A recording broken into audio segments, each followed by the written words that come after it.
ይሄ እንግዲህ በቤተክርስቲያኒቱ መድረክ ላይ አውደ ምሕረት ላይ ተቆሞ ማርያም ከእግዚአብሔር በላይ እግዚአብሔር ግን ከሷ በታች ስላሴ ከሷ በታች ክርስቶስ ከሷ በታች ማርያም ግን ከሁሉ በላይ መሆኗን የቤተክርስቲያኒቱ ዲያቆን ካህናቱ ባሉበት ህዝቡ በእልልታ ካህናቱ በጭብጨባ ያጀቡበትን ቪዲዮ ሰማው።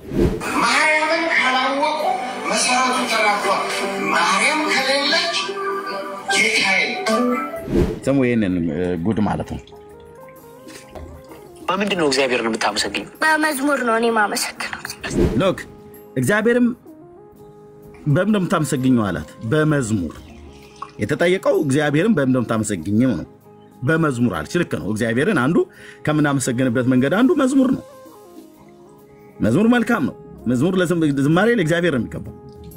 እና የተጠየቀው ጥያቄና ልጅቷ የምትለውን ስሙ። ከወላጆቿ አሁን እቺ እንቦቀላ ሕፃን ልጅ ምንም የምታውቀው ነገር የለም፣ ግን ከቤተሰቦቿ እንደዚህ ነው የተማረችው።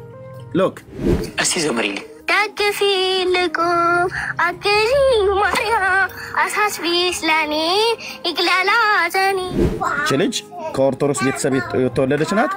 ቤተሰቦቿ ኦርቶዶክሳውያን ናቸው። እግዚአብሔርን እነሱ ቤት ሲያመሰግኑ ሶሻል ሚዲያ ላይ ቀርባ ሁሉ ስትጠየቅ በዚች ብላቴና እናትና አባት ቤት እግዚአብሔር ሲመሰገን እንዴት እየተባለ እንደሚመሰገን እዩ። ያየችው ይሄንን ነው፣ የሰማችው ይሄንን ነው። ጌታ አምላክን በፍጹም ልብ፣ በፍጹም ሐሳብ፣ በፍጹም ነፍስህ ውደድ እኮ ነው የተባለው። ካለቀስክ ለእግዚአብሔር አልቅስ እንጂ ፍቅር ከያዘህ ከእግዚአብሔር ጋር ይሁን እንጂ እሱ ነው በፍጹም ልብ ውደድ የተባለው። ሊያንሰቀስቀን የሚገባው የክርስቶስ ፍቅር ነው። የእግዚአብሔር ፍቅር ማለት ነው። የክርስቶስ ፍቅር የእግዚአብሔር ፍቅር ማለት ነው።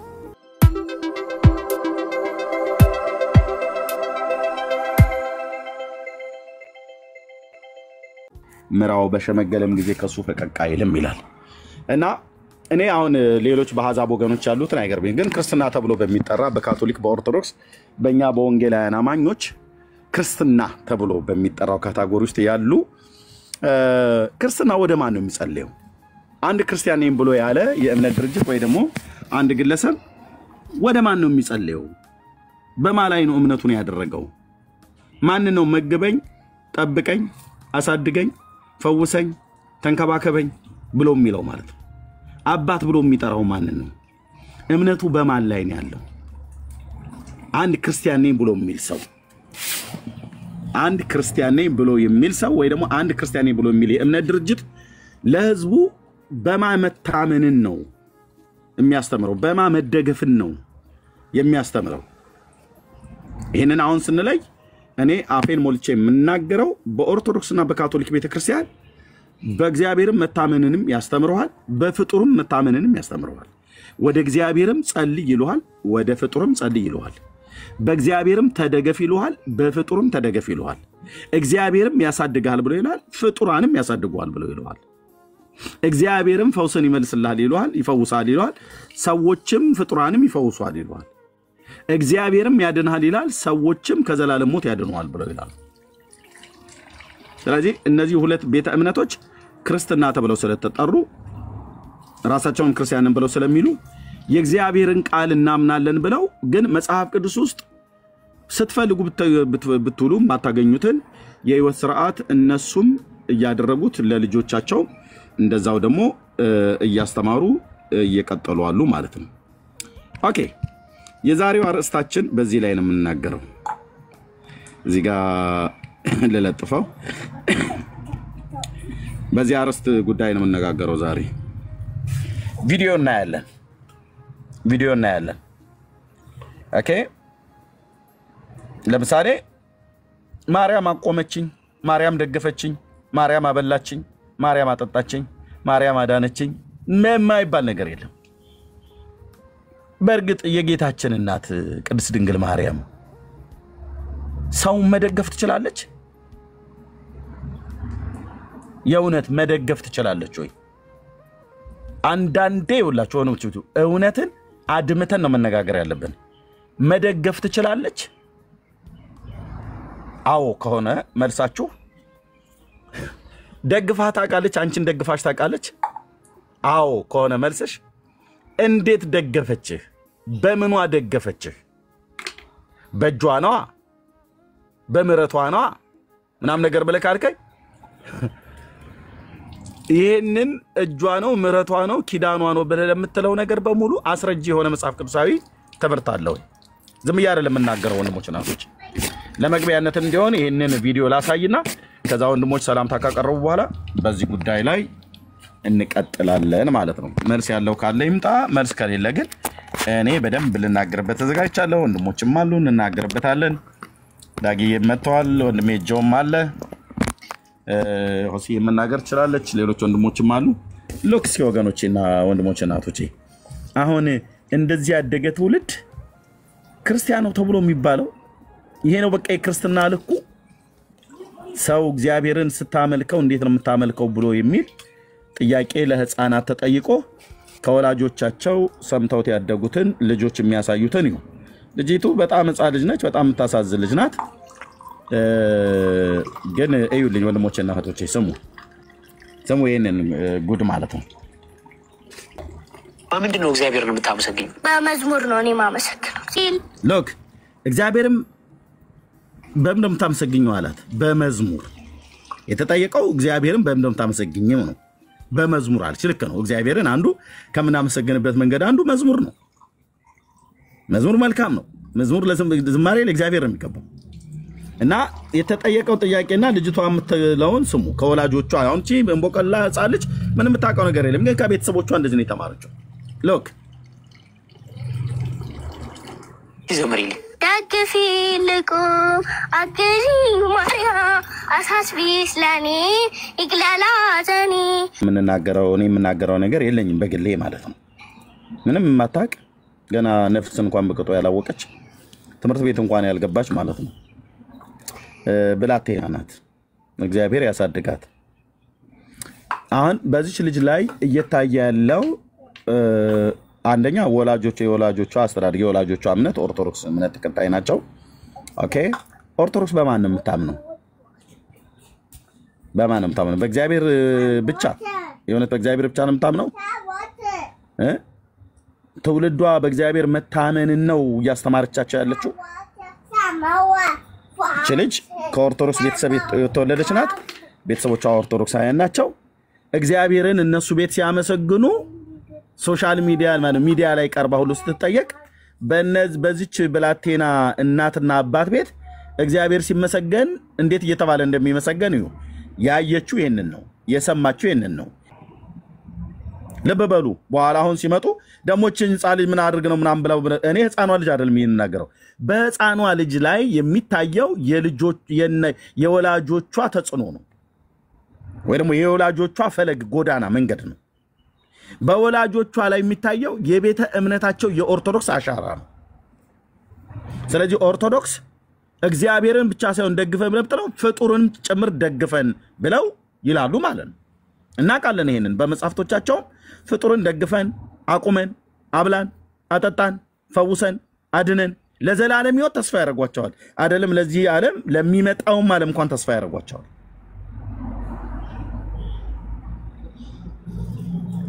ይሄ ለትውልድን መግደል ይባላል።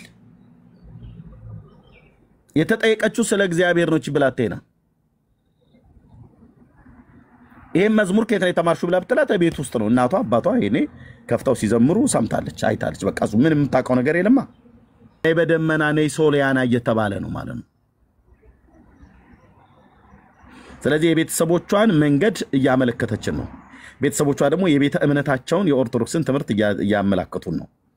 በዚህ ጉዳይ ላይ ምን እንደምንል መጽሐፍ ቅዱስ የሚነግረንን እውነት እናገራለን። ወንድሞች እንኳን ደህና መጣችሁ። በዚህ ጉዳይ እንቀጥላለን። ለምሳሌ ደግፊ ማርያም አቁሚኝ ልቁም እያለች ብላ ትላለች።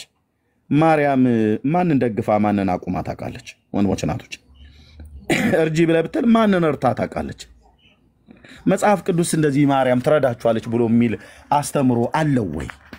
የእውነቷን ፍርጥ አድርገን የምንናገረው እንዳልኳችሁ ከሁለት እስከ 3 ሰዓት ድረስ ያህል ቆይታ እናደርጋለን። ከዛ በላይ ብዙም ባናንዛዛው ከ2 እስከ 3 ሰዓት ድረስ ያህል ቆይታ እናደርጋለን። የሚገቡም ካሉ ገብተው ይነጋገሩ፣ ካልሆነ ወንድሞችም ስላሉ እኔም ስላለው በዚህ ጉዳይ ላይ እንነጋገራለን። ማርያም ማን ደግፋ ወይስ አቁማ ታውቃለች? መጽሐፍ ቅዱሳዊ ትምህርት ነው ወይ? የጌታችንን እናት ነው ብየምለው እቺ ስዕሏ ላይ ያለችው አይደለም ብየምለው። ያው የነሱ ማርያም ብለው የሚሏት እቺ ስለሆነች ካቶሊካውያኑም ኦርቶዶክሳውያኑም እንደዚህ ብለው ስለሚሉ ለዛ ነው ፎቶን ያስቀመጥ ነው እንጂ እቺ ማርያም ሆና አይደለም። ካቶሊካውያኑ እንደዚህ አድርገው ይስሏታል፣ ኦርቶዶክሳውያኑ ደግሞ ሌላ አድርገው ይስሏታል። ሁለቱም መጽሐፍ ቅዱሳዊ አይደለም፣ ጣዖት ነው። ሁለቱም አረማዊነት ነው እንጂ መጽሐፍ ክርስቲያናዊነት አይደለም። ለራሳቸው ኦኬ መብታቸው ነው። እኔ ግን ይሄን እንደዚህ ብዬ ላለሁ ኦኬ። ስለዚህ ማርያም ማንን ደግፋ ታውቃለች? የሚደግፍ ማን ነው ብሎ የሚለው መጽሐፍ ቅዱስ ላይ ማንን አቁማ ታውቃለች? ማንን እረርታ ታውቃለች? መጽሐፍ ቅዱስ ማርያምም ይሁን ሌሎች ፍጡራን ቅዱሳን እናቶችና አባቶችን ነቢያቱንም ይሁን ሐዋርያቱን ይረዷችኋል፣ ይደግፏችኋል፣ ያቁሟችኋል፣ ያጽናኗችኋል፣ ያበሏችኋል፣ ያጠጧችኋል፣ በሐዘናችሁ ጊዜ መጽናኛ ይሆኗችኋል፣ እንባችሁን ከላያችሁ ላይ ይጠርጉላችኋል ብሎ የሚል የመጽሐፍ ቅዱስ ትምህርት አለ ወይ? ይሄ ነው የምንናገረው። ጸጋ ይብዛላችሁ። በዚህ ጉዳይ ላይ በደንብ እንናገርበታለን። ተባረኩ። ዳጊ ከቻልክ ሰላም በል። እዛ ሆሲ ከዛ ሁላችንም ሰላም ብያለሁ። ኤርሚዬ በቃ ሌሎች ወንድሞች ይቀጥሉ። ባጭሩ ያው ሲጠይቃት ማርያም ነው ያላት፣ እግዚአብሔር ነው ያላት። እሷ ግን ማርያም ነው ያለችው። ገባ? እሷ ላይ ብሌም ማድረግ አይቻልም። ወላጆቿ ግን ማርያም እግዚአብሔር አድርገው ነው ያሳደጓት። የዛ ቤት እግዚአብሔር ማርያም ነች። ስለዚህ ወላጆቿ ነው ኃላፊነቱን የሚወስዱት። ለወላጆቹ ደግሞ ቤተክርስቲያን ነች ኃላፊነቱን የምትወስደው። እንደዚህ አይነት ስዕል ነው በምዕመናኑ ጭንቅላት ውስጥ የተቀረጸው እና በዚህ ላይ ብዙ ማለት ይቻላል። ሌሎች እህቶች ወንድሞች ይቀጥሉ። ተባረኩላችሁም። ሰላም ብያለሁ። ታችም ያላችሁ ጌታ ይባርካችሁ። እንወዳችኋለን። ቴንክ ዩ ዳጊዬ፣ ተባረክ። እሺ በፈለክ ሰዓት አንተ ስራ ላይ ስለሆንክ መናገርን ፈልሻ ላይ ማይክን ከፍተህ መናገር ትችላለህ። ሆሲ ሰላም በይ።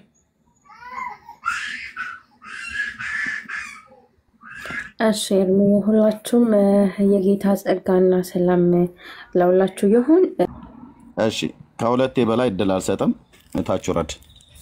ኦኬ ቶላ ወንድማችን እንዴት ነህ? ሰላም ነው? እሺ ኤርሚዬ ሰላም ነው ወይ? እንዴት ነህ? እግዚአብሔር ቴንክ ዩ ስላስገባኸኝ። ያቀረብከውን አይቼዋለሁ። ይሄ ብዙ ኢትዮጵያን ኦርቶዶክሳውያን ቤት ውስጥ ያለ ነገር ነው። እያንዳንዱ ኦርቶዶክሳዊ ብዙ ጊዜ እኛም ስናድግ አንዳንድ ነገር አለ። ማርያምን በጣም የሚወድ ቤተሰብ አለ፣ ሚካኤልን በጣም የሚወድ አለ፣ ጊዮርጊስን፣ ሁሉም የየራሱን አንዳንድ ይዞ ኢየሱስ ክርስቶስን ከማክበር ይልቅ እነዚህን ነው የሚያከብሩትና እቺ ልጅ አሁን ማርያም በጣም ትልቅ ቦታ የሚሰጠው ቤተሰብ ውስጥ ነው ያደገችው። ያሳዝናል። ሕፃናት የያዘችውን ስለያዘች ነው። ልጆቻችንን የክርስቶስን ፍቅር አድጋ እንትን ብትል እቺ ልጅ ምን ያህል በዚህ በንጹህ ልቧ ያንን ነው ከዚህ ውስጥ የተመለከትኩት። በንጹህ ልቧ ምን ያህል ተቀርጻና ምን ያህል ብዙ ምትጠቅም ዜጋ ትሆን ነበር በእግዚአብሔርም ቤት። ያንን ነውና ቤተክርስቲያኗ በእውነት እዚህ ላይ ትኩረት ሰጥታ መስራት አለባት። እናንተም ብዙ ለውጥ እያመጣችሁ ነው። እዚህ ጋር የምትሰሩትን ነገር ዲስከሬጅ የሚያደርግ ነገር ቢኖር ጠንክረ ስራ። ብዙ ለውጦች እያየን ነውና በርቱ ኤርሚዬ። ቴንክ ዩ ስላስገባኸኝ። እሺ ቴንክ ዩ ወንድማችን ቶላ፣ ያ ተባረክልን። ጸጋ ይብዛልህ። ተባረክልን። እሺ ቴንክ ዩ ወንድማችን ጆ፣ እንኳን ደህና መጣ ብራዘር። ኤርሚዬ እንኳን ደህና ቆየኝ። ሰላምህ ይብዛ። ለዳጊም ለሆሲም ለቢኒያም ለቶላም ሰላማችሁ ብዝት ይበል። ጥሩ ነገር እየተነጋገርን ነው፣ እንነጋገራለንም። እግዚአብሔር ይባርካችሁ። ካቶሊኮች የሚሉት ነገር አለ፣ የሰውን ስነ ልቦና ይጠቀማሉ። ልጅህን እስከ 7 ዓመቱ ድረስ ስጠኝ፣ እድሜ ልኩን ካቶሊክ አረግልሃለሁ ይላሉ። ይህ አባባል ምንድነው? ያው እንግዲህ በዚህ በስነ ልቦናውም እንደተረጋገጠው ህፃናት ላይ እስከ 7 እስከ 8 እስከ 9 ዓመት የሚሰራ የሚገባ ነገር በቃልና በስራ ይላል መጽሐፍ ቅዱስ። በቃልም በተምሳሌትም የሚገባ ነገር እድሜ ልክ ውስጥ ገብቶ ይቀራል ተብሎ ይታመናል። አንድም እቺ ልጅ ያው በቃል የተነገራት ነገር አለ። ሁለተኛ በጣም ኤርሚያ አብረን የምናወራበታለን ይሄ ምስል ፍቅር ወልዳ የሚለው ነገር ትልቅ ሪፕሬዘንቴሽን አለ። በነገራችን ላይ ቀላል ስዕል አይደለም። ኢየሱስን ትንሽ የታቀፈ የሚረዳ አንደር ዘ ፕሮቴክሽን ኦፍ ማርያም የሚኖር ማርያም ደግሞ አቃፊ ፕሮቴክት የምታደርግ ኃያል እሱን የምትከልል ተደርጎ ሰው ውስጥ የገባው ስዕል ወደፊትም ቢሆን ክርስቶስ ኢየሱስን እንደ ትልቅ እንደ ጠባቂ እንደ አዳኝ አድርጎ መቀበል በጣም ሰዎች ይከብዳቸዋልና በቃልም ነው የገባባት በዛ ስዕልም ነው የገባባት። ይሄ ነገር ክርስቶስ ኢየሱስን ራእይ 1 ላይ እንዳለው ደረቱን በወርቅ መታጠቂያ የታጠቀ ከአፉም በሁለት እንደተሳለ ሰይፍ ያለ የሚወጣ ተብሎ ቢሳል የተሻለ ነበር ለማስተማሪያ። ለምን ያንን እንኳን ስዕል አይቶ ያደገ ሰው ሲያድግ በክርስቶስ የመታመኑ ነገር ትልቅ ነው የሚሆነው። ልጅቷ ኢሞሽናል ሆናለች። ኢሞሽናል ያደርጋል። በነገራችን ላይ አርጤምስም ኢሞሽናል አድርጋለች። በነገራችን ላይ ዲሜጥሮስ እናንተ እኮ ይኸውላችሁ ዓለም ሁሉ የተቀበላትን ምስሏ ከሰማይ የወረደው ምናምን ሲባል መንካት ይቻላል። ተኮርኩረው ሰዎች ምን አደረጉ? 2 ሰዓት ሙሉ ውጭ ወጥተው የአርጤምሷ የኤፌሶኗ አርጤምስ ታላቅ ነች እያሉ ኢሞሽናሊ እኔ እያለቀሱም ያሉ እንደሚኖሩ በእርግጠኝነት ይነገራል። እየጮሁ 2 ሰዓት ከጮሁ ዋይኖት ማልቀስና እንዲህ አድርጎ የመነካካት ነገር አለ በዚህ በመንፈሱ ዓለም።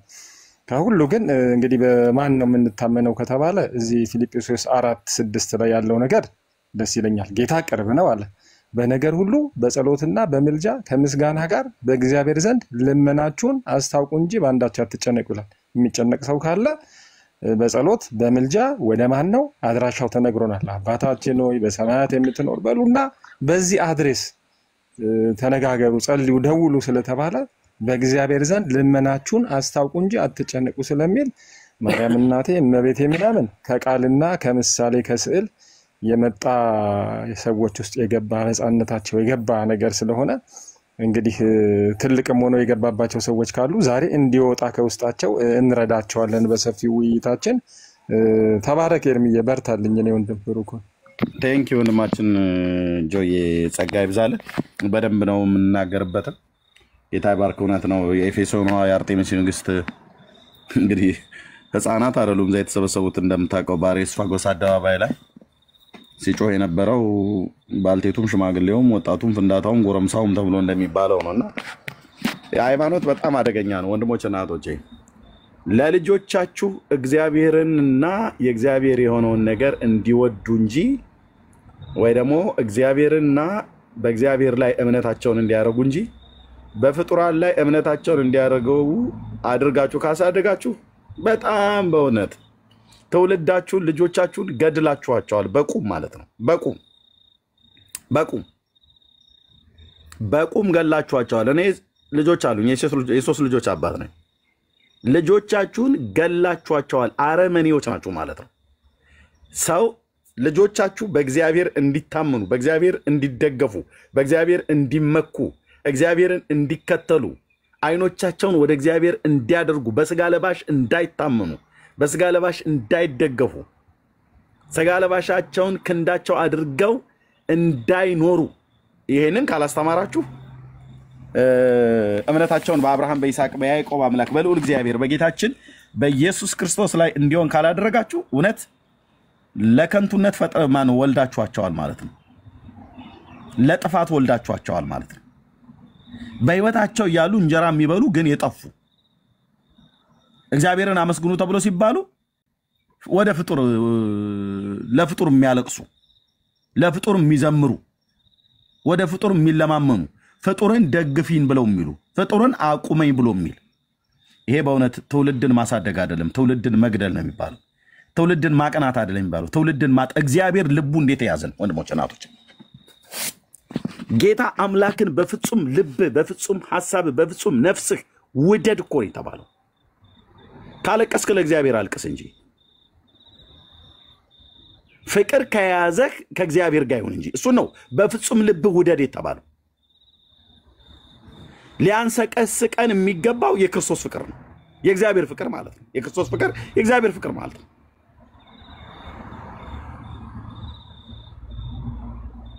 እንዴት እንደሚያሳዝን አይታችሁታል። ቪዲዮ እንደጋግመንም እናየዋለን። ቢኒያው እንኳን ደህና መጣ። ሰላም በሉና ቢኒዬ ራት እስክበላ ድረስ ቤቱን ምራው። ሰላም በልና ወገኖች፣ ኮፒ ሊንክ ሼር በደንብ አድርጉልን ፕሊዝ። ሪፖርት ላይ ነው ያለው። ያላችሁ ሰዎች እዚያ 420 ሰው እያየው ነው። አሁን ነው ገና የጀመሩ ወደ ዋናው ሐሳብ ላይ አልገባንም። ቪዲዮውን ነው ያየነው። ወንድሞች ይነጋገሩበታል። እኔም አለሁኝ።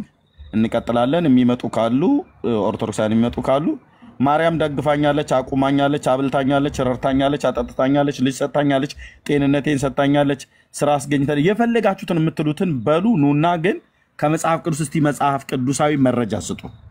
በማርያም ይሄ ተደርጎልኛል፣ እንደዚህ ሆኗል፣ አይኔ በርቷል፣ እግሬ ተተርትሯል፣ ሆዴን ቆርጦ የነበር አሁን ድኛለሁ፣ ብቻ የምትሉትን በሉ። በማርያምም ይሁን በሌሎች ኑና ግን መጽሐፍ ቅዱሳዊ እስቲ ያድርጉልን። መጽሐፍ ቅዱስ እንደዛ ያስተምራሉ። ከቀደሙት የብሉይ ኪዳን ነቢያት ከጌታችን ከኢየሱስ ክርስቶስ ወንጌል ከቅዱሳት ሐዋርያት መልእክታት እና ከራእዩ ታሳዩናለት እና እኛም እስቲ አስተምሮታችንን እናስተካክላለን። ምናልባት ተጣመን ከሆነ እኛ ግን ያቆመን በምሕረቱ በቸርነቱ የደገፈን የመራን የፈጠረን በሄድንበት መንገድ ከክፉ ሁሉ የጠበቀን የሚያበላን የሚያጠጣን የሚፈውሰን ልጅን የሰጠን ጤንነትን የሰጠን እድሜ የሚጨምርልን የሚያኖረን የሚገለልን በህይወትም እንድንቆይ የሚያደርግ ሁሉም በሁሉም ማድረግ የሚችል በእኛ ላይ ስልጣን ያለው ላዕላዊ ስልጣን ያለው ልዑል አምላክ እግዚአብሔር ብቻና ብቻ ነው ይሰመርበት። ከእርሱ በቀር ማንም የለም። ከኢየሱስ በቀር ሌላ የነገሰብን የለም። ልናነግሰው የምንችለው የለም። የሚደግፈንም የለም። የሚመግበንም የለም። እንባችንንም የሚጠርግ የለም። የሚያጽናናንም የለም። ደግፊኝ የሚያቆመንም የለም። ያቆመንም ጌታ ነው። የደገፈንም ጌታ ነው። ያጽናናንም ጌታ ነው። ባለፍንበት የህይወት ጎዳና አባቶቻችን ነቢያት እንደዚህ ነው ያሉት። ሐዋርያቱም እንደዚህ ነው ያሉት። ወንድሞቼ በእግዚአብሔር ላይ እምነትህን ስታደርግ መናፍቅ ተብለህ ትባላለህ። ፍጡርን ግን ደግፊኝ ምናም ነገር ብሎ የሚልን እንዲህ አይነትን አሁን ለዚህ ብላቴና ያስተማሩትን አይነት ይሄን አይነት ትምህርት ደግሞ ወይ እንዲህ አይነት አምልኮ ደግሞ የሚያርቁ አረኛ በፍጹም እንደዚህ እኮ ብለን አናውቅም ምናም ነገር ብለው ይላሉ። ለማንኛውም ቢኒያው ሰላም በል፣ ቤቱን ምራው አለሁኝ። ጸጋ ይብዛላችሁ። ተባረኩ ወገኖች።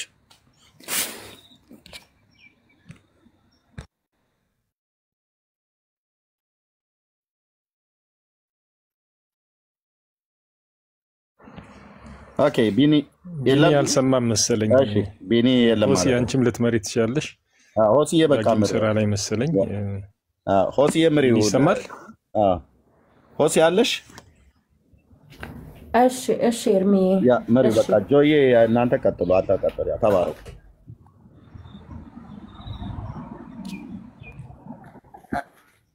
ጆዬ አንተ የምትለው ነገር ካለ መናገር ትችላለህ። ኤርሚ ራስ በርሶ እስከሚመጣ ድረስ። እሺ ተባረክ። ታቡ እንትን ቢል ጥሩ ነው። ሁላችንም ጋር በተለይ ኮፒ ሊንኩ 21200 ነው። በዛው እሱንም እየቀጠልን ታብታብም እያደረግን እንሂድ። በጣም ትልቅ ኢሹ ነው ያነሳው። በነገራችን ላይ ኤርሚ ሁልጊዜ የምንለው ነገር ነው።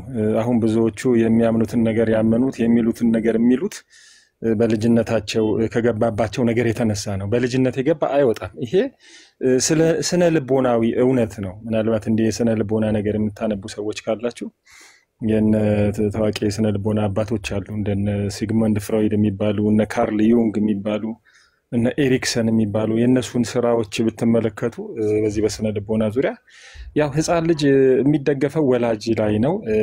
ለደህንነቱም ለእውቀቱም ለምኑም ሞሮለስ እንደ አምላክ አድርጎ ነው ህፃን ልጅ ወላጁንም ያው እንደ አምላክ ነው። ምክንያቱም የሱ ኢንቫይሮንመንት የመጨረሻ እንትኑ እንደኛ አሜሪካ ድረስ ጀርመን ጃፓን ድረስ አይደለም የሚያዩት ህፃናት ወላጆቻቸው ድረስ ነው የሚያዩት እና ወላጆቻቸው የሚሉት የመጨረሻ ቃል ተደርጎ ነው የሚታየው። እኔ ልጅ አለችኝ አሁን አድጋለች እና በልጅነቷ እንዲሁ የቀልደ ምናምን እኔ እኮ አንበሳ ቆራርጣለሁ እንዲህ ሲመጣ ማታ አገኘሁትና ቆራርጬ ጣልኩትና ሁለት ሆነው ሲመጡ ሁለቱንም በየነገሪያት ኬጂ ሄዳ የኔ እኮ አባት አንበሳ ይቆራርጣል ብላ ነገረቻቸው። ከዛ አንቺ ውሸትሽን ነው አንበሳ እኮ አይቆራረጥም ብለዋት መጣችና አባ አንበሳ አትቆራርጥም እንዴ ለልጆቹ ነገራቸው እንደዚህ ያሉኝ አለች። እና እኛ የምንለው ነገር የመጨረሻ ነገር ነው ምንችል ነው የሚመስላቸው። እንትን ትል ነበር የኔ ልጅ እስቲ ጨረቃን አውርድልኝ ምናምን ትል ነበርና ወንበር ላይ ወጥቼ አውቄ ዝልል ብዬ እንትን ነበርና ሃይሊ ትረስት ስለሚያደርጉ ወላጅ የሚላቸው ነገር ሁሉ የመጨረሻ ነገር ነው። ስለዚህ ወላጅ ደግሞ ምንድነው የሚያሳየው? ለዛች ልጅ ምንድነው ያሳዩት ሲባል ያው ስዕሎች ተደርድረው መኝታ ቤት፣ ሳሎን፣ ዕቃ ቤት ሁሉ ስዕላት አሉ። አሁን እንኳን አባ ገብረ ኪዳን ከመኝታ ቤት አውጡ ብለዋል። ያው መኝታ ቤት የሚሆነውን ነገር በባልና በሚስት መካከል እንዳያዩ ማለት ነው፣ አይደረግም፣ ነውር ነው ብለዋል። እንግዲህ እንደዛ አይነት ነገር ሳሎንም ሊደረግ ስለሚችል እንግዲህ ከሳሎንም ከሁሉም ቦታ አባረን የት እንደምናደርሳቸው ስዕሎቹን ባይታወቅም ግን የሚያዩት ስዕል ነው። የሚነገራቸው ነገር የማርያም ዝክር ነው። የሚሰሙት ሰው ሲታመን የሚያዩት ማርያምን ነው።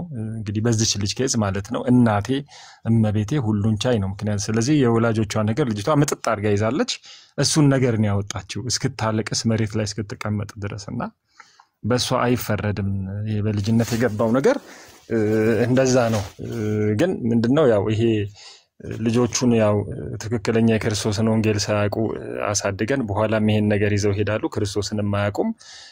ይሄ የቃሉ ነው። የተግባሩ ደግሞ ያው በተለይ ስዕሉን ቅድም እንደነገርኳችሁ ይሄ በተለይ ማርያም ልጇን አቅፋ የተባለው ስዕል ይሄ የአንድ ቤተክርስቲያን የሁለት ቤተክርስቲያናት ሎጎ ሆኖ አባቶች እንኳን ቡራኬ ሲሰጡ ከበላያቸው እሱ ፎቶ ነው ተሰቅሎ ያለው። ይሄ ፎቶ በነገራችን ላይ ቀላል እንዳይመስላችሁ ምንጩም ራሱ አንድም ስታነ ምንጩ ከ325 በኋላ ንጉስ ኮንስታንቲን ክርስትናን ካቀደ በኋላ አረማውያኖች የሰማያዊና ፈርቲሊቲ ጎደስ ደግሞ የሚሏት ልጅ የምትሰጥ አምላክን ይዘው እንደገቡ ወደ ክርስትናው ከገቡ በኋላም እሷንም መጣል አልቻሉም። የሷ ፍቅር እንደገና ደግሞ ክርስትናንም ወደዱ። ኮምፕሮማይዝ አድርገው እናታን ማርያም ልጅየውን ኢየሱስ እንዳሉት አንዳንድ ታሪክ እንትኖችን ብታነቡ the history of iconology ምናን የሚል ነገር አይኮኖግራፊ ብላችሁ ብታነቡ እንደዛ የሚያሳይ ነገር አለ። እና ታሪክም አላት ከባቢሎን ጀምሮ ሳሚራሚስ የምትባል ሴት አለች ጣዖት ልጅ ያቀፈች ልጇ ታሙዝ ነው የሚባለው ነገራችን ላይ እንዲህ አይነትም ታሪክ ብታዩ ከዛ ጋር ተያይዞ የመጣ ነገር ነው አሁን እዚህ የደረሰውና ኃይለኛ የመንፈስ አሰራርም አለበት ብለን እናምናለን። እና ይሄንን ስዕል በህፃንነቱ ያየ በምንም ታምር ሲያድግ ኢየሱስ ክርስቶስ ሁሉን ይችላል ኢየሱስ ክርስቶስ እንዲና እንዲያማርግ ይችላል ብሎ ሊያምንና ሊቀበል በጣም ነው የሚከብደው ከዚህ ስዕል የተነሳ ማለት ነው። ምክንያቱም የታቀፈ ልጅ ምንም ማድረግ አይችልም። የታቀፈ ልጅ በእርዳታ ነው የሚኖረው፣ በጡት ነው የሚኖረው። የታቀፈ ልጅ ፕሮቴክሽኑ አንድ ነገር ቢመጣ ያቀፈችው ነች ፕሮቴክት የምታደርገው የምታድነው በነጠላ ሸፈን አድርጋ ማለት እዝል ሽሽግ አድርጋ በጎን ነው። እንዲህ አይነት ኢሜጅ ነው ክርስቶስ ላይ የሚሰራው። ያቀፈችውን ደግሞ ኃያል ነው የሚያደርገው። በሁለት እንደተሳለ ሰይፍ ነው በነገራችን ላይ እሷን ትልቅ እሱን ትንሽ ነው የሚያደርገው ይሄ ስዕል። ይሄንን ስዕል ተመልክቶ ያደገ ለአፉ ነው እንዴ እኛ ኢየሱስን ነው የምናመልከው ከኢየሱስ ውጭ እኛ ምን አለን ምናምን ይላል እንጂ መጽሐፍ ቅዱስን በስራቸው ይክዱታል ነው የሚለው። ሰነፍ በልቡ አምላክ የለም ይላል ነው የሚለው። ባፉ አይልም እኮ ሰነፍ ባፉ እግዚአብሔር የለም ኧረ አይወጣውም። በልቡ ነው፣ በልቡ አይታመነውም። ካልታመነው እግዚአብሔር የለም አያደነኝም አይጠብቀኝም ማለት ነው። ስለዚህ ይሄ ቻይልድሁድ ኤክስፒሪየንስ ያልነው ቀደም በልጅነት ሰው አይምሮ ውስጥ የገባው ነገር ቀሪ የህይወት ዘመኑን እስከ 7 ዓመቱ ሰው የገባበት ነገር በ60 ዓመቱም ያአመለካከት ያሐሳብ ነው የሚገዛው። ለዚህም ነው የዚህ ስዕል ውጤትን ነው አሁን የምንመለከተውና እውነት ነው እኔ የሚያስለቅስ ጌታ የሚያስለቅስ አምላክ የለም። ፍቅሩ ሊያስለቅስ ይችላል። ያደረገው ነገር በመስቀል ላይ የሰራው ነገር ሲነሳሰው ሊያለቅስ ሊል ይችላል። ግን እዚህ ጋር የኤፌሶን አርጤምስ አይነትም ነገር እንመለከታለን። አርጤምስ በጣም ነው የምታስጮው፣ ስሜታዊ ነው የምታደርገው፣ ተነካች ነው በቃ እንዴት ተብሎ ሰዎች እንደውም እኮ ከንቲባው ነው መጥቶ ያረጋጋቸው። አረ እኔን ታሳስሩኛላችሁ በቃ ወደየቤት ሂዱ ሁላችንም እናውቃለን ችግር የለም በቃ እሷ ከሰማይ መምጣቷን አምላክ እንደሆነ ደግሞ ማያውቃለን በኤፌሶን በቃ ግቡ እኔ ልክ አስገባዋለሁ ጳውሎስን ምናምን ብሎ እንጂ ሌላ 2 ሰዓትም ሊጨምር ሁሉ ይችላልና እንዲህ የሚያንዘረዝር ነገር ማርያም ምን እንደሰራች እንግዲህ መጽሐፍ ቅዱስንም ስናይ ስንመለከት የምንመለከተው ነገር የለም። የሚያንዘረዝር ነገር አልሰራችም። ሁለት ቦታ በሁለት ወንጌሎች በደንብ ተገልጻለች። ዮሐንስ ወንጌልና ሉቃስ ወንጌል ላይ ከክርስቶስ መወለድ ጋር በተያያዘ ከክርስቶስ እድገት ጋር በተያያዘ ስትወልድ እንደገና ከመውለዷ በፊት ጥሪ ሲደርሳት ከዛ በመካከል ላይ ክርስቶስ ኢየሱስ በሚያደርገው እንቅስቃሴ ለምሳሌ ሉቃስ 2 ላይ በዓል ሊያከብሩ በሄዱ ጊዜ እዛ ጋም ያየነው ነገር አለ።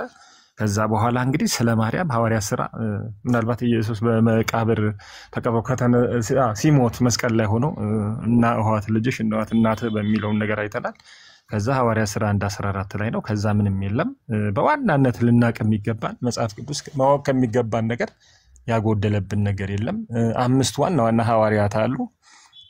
ጳውሎስ አለ፣ ጴጥሮስ አለ፣ ዮሐንስ አለ፣ ወደ ቤቱ ማርያምን የወሰዳት እነ ያዕቆብ። እነዚህ ሁሉ በመልእክቶቻቸው የክርስትናን ዶክትሪን በተከሉበት አስተምሮን ክርስትና የቤቱ ስርዓት ምን መምሰል እንዳለበት በተከሉበት ባስተማሩበት ሁኔታ የማርያምን ኢምፖርታንስ ቀርቶ ስሟም አንድ ጊዜ ሜንሽን አላደረጉም። እኔ በጣም አዝናለሁ ይህን ስናገር። ኦርቶዶክሶች ካላችሁ አንድ ጊዜም ቢሆን በጳውሎስ መልእክት ላይ ማርያም የሚል ስም ከተጠቀሰ በዮሐንስ መልእክትም ላይ እንደዚሁ በጴጥሮስ መልእክት በያዕቆብ እና በይሁዳ መልእክት አንድ ጊዜም አዕማዶች ናቸው። ልብ በሉ ብዙዎቹ እዚህ ላይ ያሉት አዕማድ ተብለው የሚጠሩ ናቸው። ሜንሽን አላደረጉም። ስለዚህ ማርያም የእሷ ሚሽን አለቀ። ክርስቶስን ወልዶ በማሳደግ ይዞ ወደ ግብጽ በመሄድ በመመለስ ሚሽን አኮምፕሊሽድ። እዛ ጋር ስታለቀስ እናትና ውሃት ተብሎ ለዮሐንስ ተሰጥቷል። አዘርዋይስ ሌላ ነገር እዚህ ጋር ከራሳችን አምጥተን የምንጨማምረው ነገር እንትን አይደለም። በእግዚአብሔር እንታመን፣ በክርስቶስ እንታመን፣ በልጁ በኢየሱስ ክርስቶስ እንታመን ብዬ በጣም እመክራለሁ ወገኖች። ያው እንደተለመደው እንግዲህ ጥያቄ ያላችሁ ክርስቶስን መቀበል ክርስቶስን መከተል የምትፈልጉ ትምህርት የምትፈልጉ ያው አሉ፣ ነዳጊ ያሉ፣ ቢኒ ያለ፣ ኤርሚ ያለ በውስጥ ታናግሩናላችሁ። ተባረኩልኝ፣ እወዳችኋለሁ። ተባረክ ጆዬ። ዴቪድ ኦርቶዶክስ ነው መሰለኝ። ሰላም ነው ዴቭ ዳቪድ? እንዴት ነሽ ሮዚ? ደህና ነሽ? ደህና ነኝ። ጌታ ይባረክ። ኦርቶዶክስ ነካ አይደለ? ጆዬ አውራ። እሺ ዴቪድ ሰላም ይብዛ፣ እንኳን ደህና መጣ። ርዕሱን አይተዋል፣ ስዕሉንም አይተዋል። እሱ ላይ ነው ዛሬ የአንዲት ልጅን ታሪክ የኤርሚ ቪዲዮ ከፍቶ ያየህ መሰለኝ። ዘምሪ ለእግዚአብሔር ስትባል ወይም ዘምራለሁ ብላ እስቲ ዘምሪ ስትባል እንግዲህ ማርያምን አምና ስለ ማርያም የዘመረችው ነገር አለ። ማርያምን ማምለክ እግዚአብሔርን ማምለክ ወይም ለማርያም መዘመር ለእግዚአብሔር መዘመር ነው ብላ ይሁን ወይስ ሰምተዋል? ከሰማው ዩር ኮሜንት ፕሊዝ። ሰማሁት፣ ምን ሰማዋለን? አመሰግናለሁ። ግን ከዛ በፊት አሁን አንተ ደግሞ በሱ ዙሪያ በቪዲዮ ዙሪያውን ማስመርኩዘህ የተናገርከው ነገር አለ። ኃያል ናት ምናምን ኮሜንት ላይ እየጻፍኩልህ ነበረ። ሁሉም ማድረግ ትችላለች፣ ከእግዚአብሔር በላይ ናት። ልጆች በሕፃንነታቸው እመቤታችንን ስዕል ልጅ ታቀፋ ሲያዩ የሚሳልባቸው ኢሜጅ እሱ ምንም ማድረግ እንደማይችል እሱ ኃያል እንደሆነች ነው በስነ ልቦና ጥናትም እስካሁን ባየሁት ብለሃል። ይህንን ምክርህን እንድቀበል አንዳንድ ጥያቄዎች እንድጠይቅልህ ትፈቅድልኛለህ? ትችላለህ። ኦኬ። በመጀመሪያ ይሄን በስነ ልቦና ትምህርት በየትኛው የስነ ልቦና ትምህርት ነው ስለ መለኮት ለሕፃናት ስታስተምር ከስዕሉ አንጻር ጌታችን መጀመሪያ ስታስተምር አንተ ጌታችን ማን እንደሆነ ነግርሃት ነው። እመቤታችን ማን እንደሆነች ነግርሃት ነው። እመቤታችን ከጌታችን በላይ ኃያል መሆኗን ጌታችን ምንም ማድረግ እንደማይችል ሕፃኗ ውስጥ ልትቀርጽ የምትችለው ጥያቄ አንድ። ጥያቄ ሁለት ደግሞ በኦርቶዶክስ አስተምሮ እሷ ኃያል ናት እሱ ግን ምንም ማድረግ አይችልም የሚለውን ከየት እንዳመጣው ብታስረዳኝ ደስ ይለኛል። ኦኬ ተባረክ። እንዲህ በጣም በስርዓት በጨዋነት መጠየቅ ደስ ይላል። እንግዲህ በኦርቶዶክስ አስተምሮ በግልጽ ተጽፎ ማርያም ኃያል ናት ኢየሱስ ኃያል አይደለም የሚል ነገር የለም። ቅድም አንድ ያልኩት ነገር ነበረ፣ ምናልባት እንደው ዳይሬክትሊ አታካረከን ባትለኝ። እንግዲህ ሰነፍ በልቡ እግዚአብሔር የለም ይላል መዝሙር ላይ መሰለኝ፣ ወይ መዝሙር ወይ ምሳሌ ላይ ነው። አንዳንድ ነገሮች አሉ ኦርቶዶክሳውያን የሚጠቅሷቸው። እቺ ቤተክርስቲያን እንዲህ አታስተምርም፣ እንዲበሉ አትልም፣ ሰረቁ አትልም፣ ዘሙቱ አትልም የሚባል ነገር አለ። አትዘሙቱ አለማለት ነው እንጂ ዘሙቱማ እንዲሉ አይጠበቅም። እኔም አላየውም አልሰማውም። ዘሙቱ ስከሩ፣ ጣዖት አምልኩ፣ ለስዕል ስገዱ የሚል አላየሁም። ግን አትስገዱ፣ ይሄ ጣዖት ነው፣ ይሄ እግዚአብሔርን ያሳዝናል፣ ስግደት ለእግዚአብሔር ነው የሚገባው፣ ስግደት ለመላእክት ቢያንስ እስቲ ሲገለጡ ይገለጡና እንይ። ሰው በድንጋጤም በምንም የሚያደርገውን ግን ስዕል ሰርታችሁ አታድርጉ እንላለን እኛ፣ ስዕል ሰርቶ ያደረገ ስለሌለ። ስለዚህ በቃል ደረጃ ማርያም ኃያል ናት የሚል ኦርቶዶክስ አስተምሮ ባይኖርም በተግባር ግን ከተሰየመላት ብዙ ቀናት 16 1 21 የተነሳ ከተሰራላት ታቦት ሰዎች በልባቸው ከሚታመኑባት የተነሳ ያው ሰውም ላይ ከምንመለከተው ማርያምን ከመታመን እመቤቴ ተጠብቅሽ ማርያም ትድረስልሽ ማርያም እንዲትሆንና እንዲያት አድርግልሽ የሚለው ነገር ከክርስቶስ በላይ በማርያም መታመን በመድራችን ላይ እንዳለ አንዳንዶቹም ማርያም ራሷ ሰው ሁሉ አይደለች ወይ መልአክ ወይ አምላክ ወይ ከፈጣሪም ጋር የምትተካከል ከዛም በላይ የሆነች መሆኑን የሚታሰብበትም ምናልባት በእውቀት ብዙ ያልተገፋበትም ቦታ ገጠርም ክፍለ ሀገርም አካባቢ እንዳለም እንመለከታለን። የማርያምን ትክክለኛ ማንነት አይታወቅም። ኦርቶዶክስ ጥሩ እንትን አላት፣ ጥሩ መዋቅር አላት። ታች ድረስ የሚወርድ በንስሐ አባቶች በኩል የመጨረሻ ታች ድረስ ሰው ይደረሳል በእምነቱ አስተምሮ። ግን እነዚህ አስተማሪዎች ምንድነው የሚያስተምሩት? ማርያምን በተመለከተ ወይም ሌላ መንፈሳዊ ሲባል ጸበል ከመርጨት ስርዓት ከመፈጸም ፍታት ከመፍታት በላይ ቃሉንም ራሳቸው ተምረው የወጡ ዕውቀትም ያላቸው ስላደሉ በዚህ የተነሳ አሁን የምናየው መሬት ላይ ያለውን ዲና የማናረጋውን ማርያምን የመታመን ነገር በደንብ እንመለከታለን ብያ ምናለው። ይሄ ስነ ልቦናዊ ነገሩን በተመለከተ ይሄ ክሊር ነው። ቅድም ጠቅሻለሁ። ምናልባት ማንበብ ከፈለግን እንግዲህ ሳይንስና መንፈሳዊን እንዴት አጣመርክ እንዳትለኝ እንግዲህ ፊዚዮሎጂም ሳይኮሎጂም ምንም ቢሆን ከመንፈሳዊ ነገርም ጋር ተጣምሮ የሚሄድበት ሁኔታ ለሪያሊቲ ስለሆነ እና ምናልባት የምታነብ ከሆነ የነ ኤሪክሰን የነ ሲግመንድ ፍሮይድ የነ ካርል ዩንግ እንትኖችን የቻይልድሁድ ኤክስፒሪየንስ ላይ የተጻፉ ነገሮችን ብትመለከትና ብታነብ ህፃን ልጅ ቢያንስ ከ7 እስከ 8 ቢበዛ እስከ 10 አመቱ ድረስ ያየውና የሰማው በ40 በ50 በ60 አመቱ እድሜውን ሙሉ የሚገዛው ነገር እንደሆነ ይናገራሉ። ስለዚህም ነው ካቶሊኮች እስከ 7 አመቱ አምጣልኝ ካቶሊክ እንዲሆን አረግልሃለሁ ይላሉ። የካቶሊክን አስተምሮ እስከ 7 አመቱ ከጋቱት በኋላ ከዛ በኋላ በ40 አመቱ ወንጌል ብትነግረው የመመለስ እድሉ እንትን ነው። ሙስሊሞችም ህፃናት ላይ ይሰራሉ። ለዚህ ነው ሲማሩም ምን ብለውም ተመራምረውም አውቀውም አንዳንድ ባለፈው እዚህ በነበረው ጭቅጭቅ ላይ ያሉ ነውሮችን እንኳን አኮሞዴት አያደርጉም እና ህፃን ላይ የሚሰራ ስራ ያው ትልቅ ኢምፓክት አለው ብዬ ነው መናገረው። ከመለስኩልህ አመሰግናለሁ። እኔ የጠየቅኩን ፖይንቱን አላገኘው ይሆናል እንጂ የህፃንኛም በላይፋችን የምናየው ስለሆነ ህፃን እያለን እያንዳንዷን ነገር ያደረግናት ነገር እስካሁን ድረስ አምሯችን ላይ እንደሚሳል የግልጽ ነው። እኔ ያን የሳይንሱን ከእንትኑ ጋር ተጣምሮ እንደሚሄድ አይደለም ተቃውሞ። መጀመሪያ አንተ እዚህ ወጣ መድረክ ላይ እዚህ 400 ምናምን ሰዎች ላይ ስትናገር የኢትዮጵያ ኦርቶዶክስ ተዋሕዶ ቤተክርስቲያን ኦፊሻል የምታስተምርበትን ዋናውን አስተምሮ እንዲሁም መሬት ላይ ያለውን ከሚያውቁት አንዳንድ ሰዎችን ከተናገሩት ሳይሆን ከሚያውቁትና አስተምሮ ሆኖ ከተጻፈው ከዶግማዋ ተነስተህ ነው ትንተና መስጠት ያለብህ። ግን አሁን የተናገርከውና ኦርቶዶክስ የምታስተምረው ፈጽሞ አይገናኝም ነው። ልጅን ኦርቶዶክስ ተዋሕዶ ቤተክርስቲያን ሲያድግ ተቀርጾ ነው የሚያድገው እንደውም ከሌላው በተለየ እንጂ እመቤታችን ኃያል ናት፣ እግዚአብሔር ከእሷ አንጻር ምንም ማድረግ አይችልም፣ በእሷ ይሸፈናል፣ እሷ ናች ሁሉን ነገር የምታደርግ የሚል አንድም ማስረጃ አታመጣም አሁን።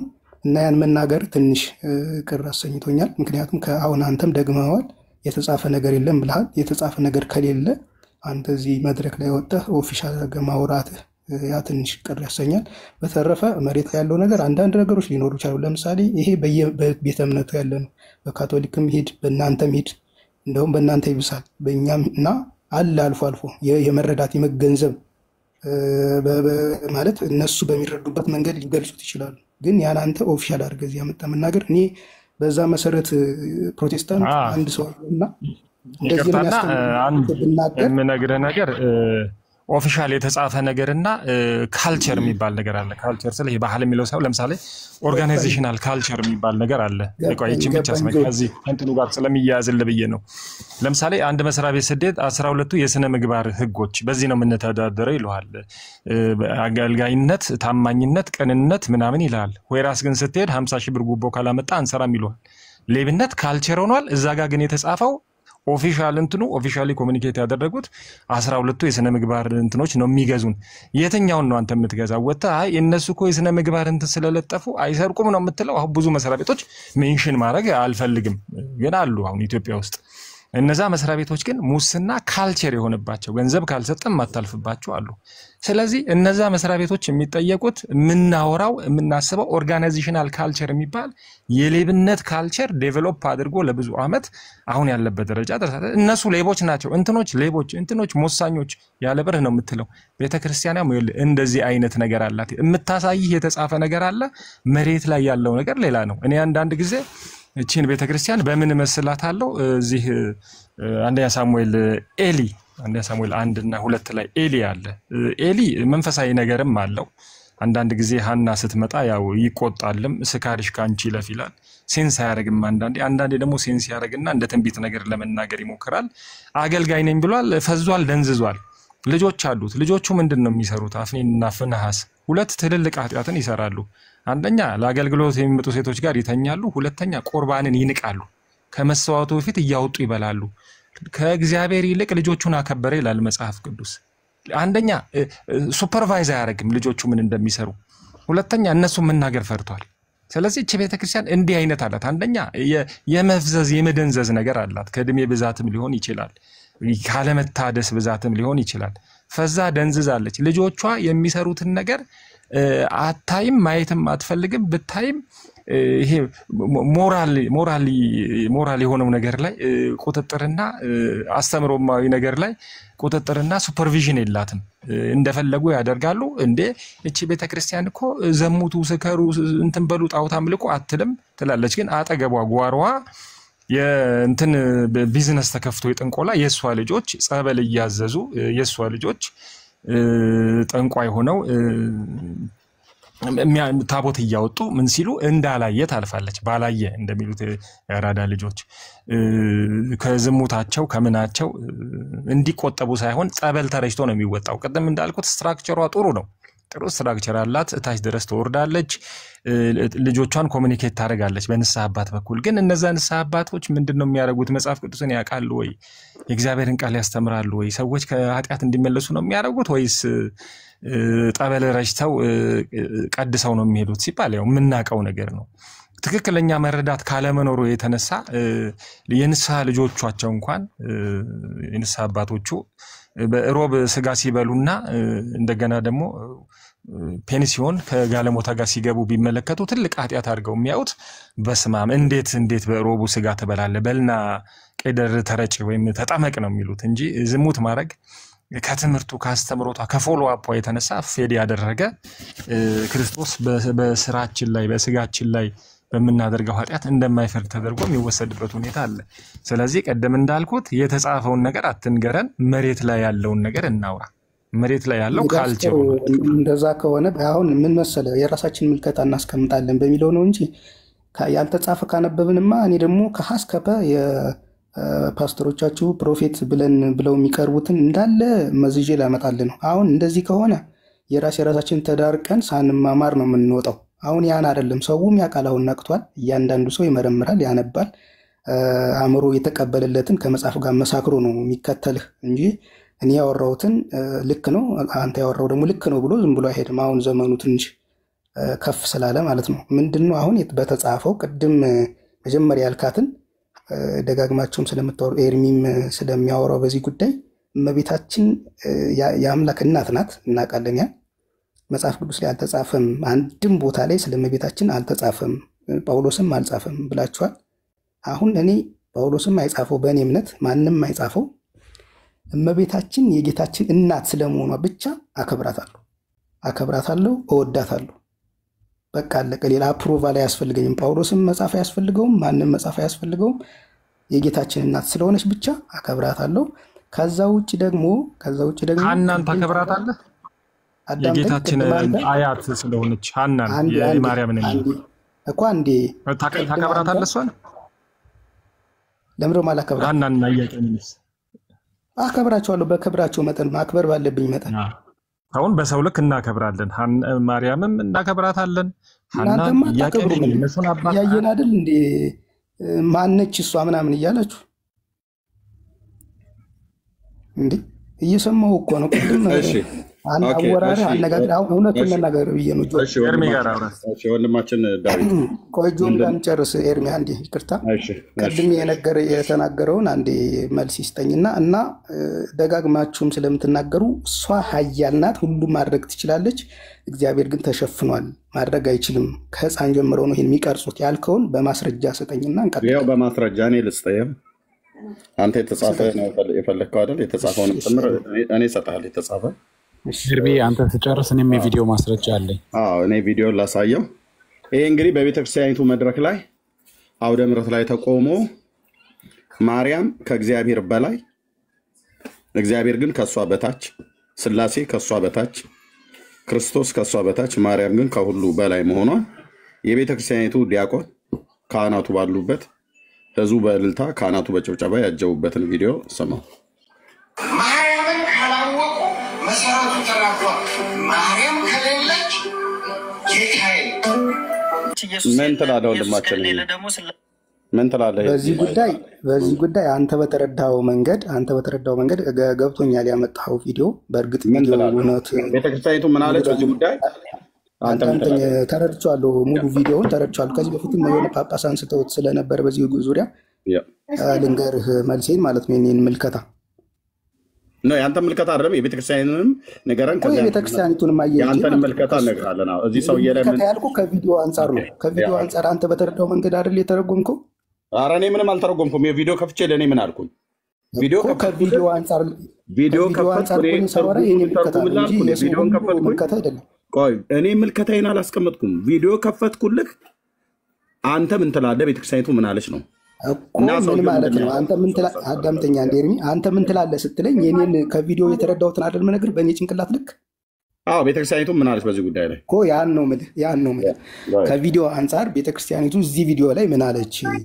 ቤተክርስቲያኒቱን ይወክላሉ የሱ አስተምሮቱን ዶግማውን ይወክላሉ የሚለውን ነው መነግርህ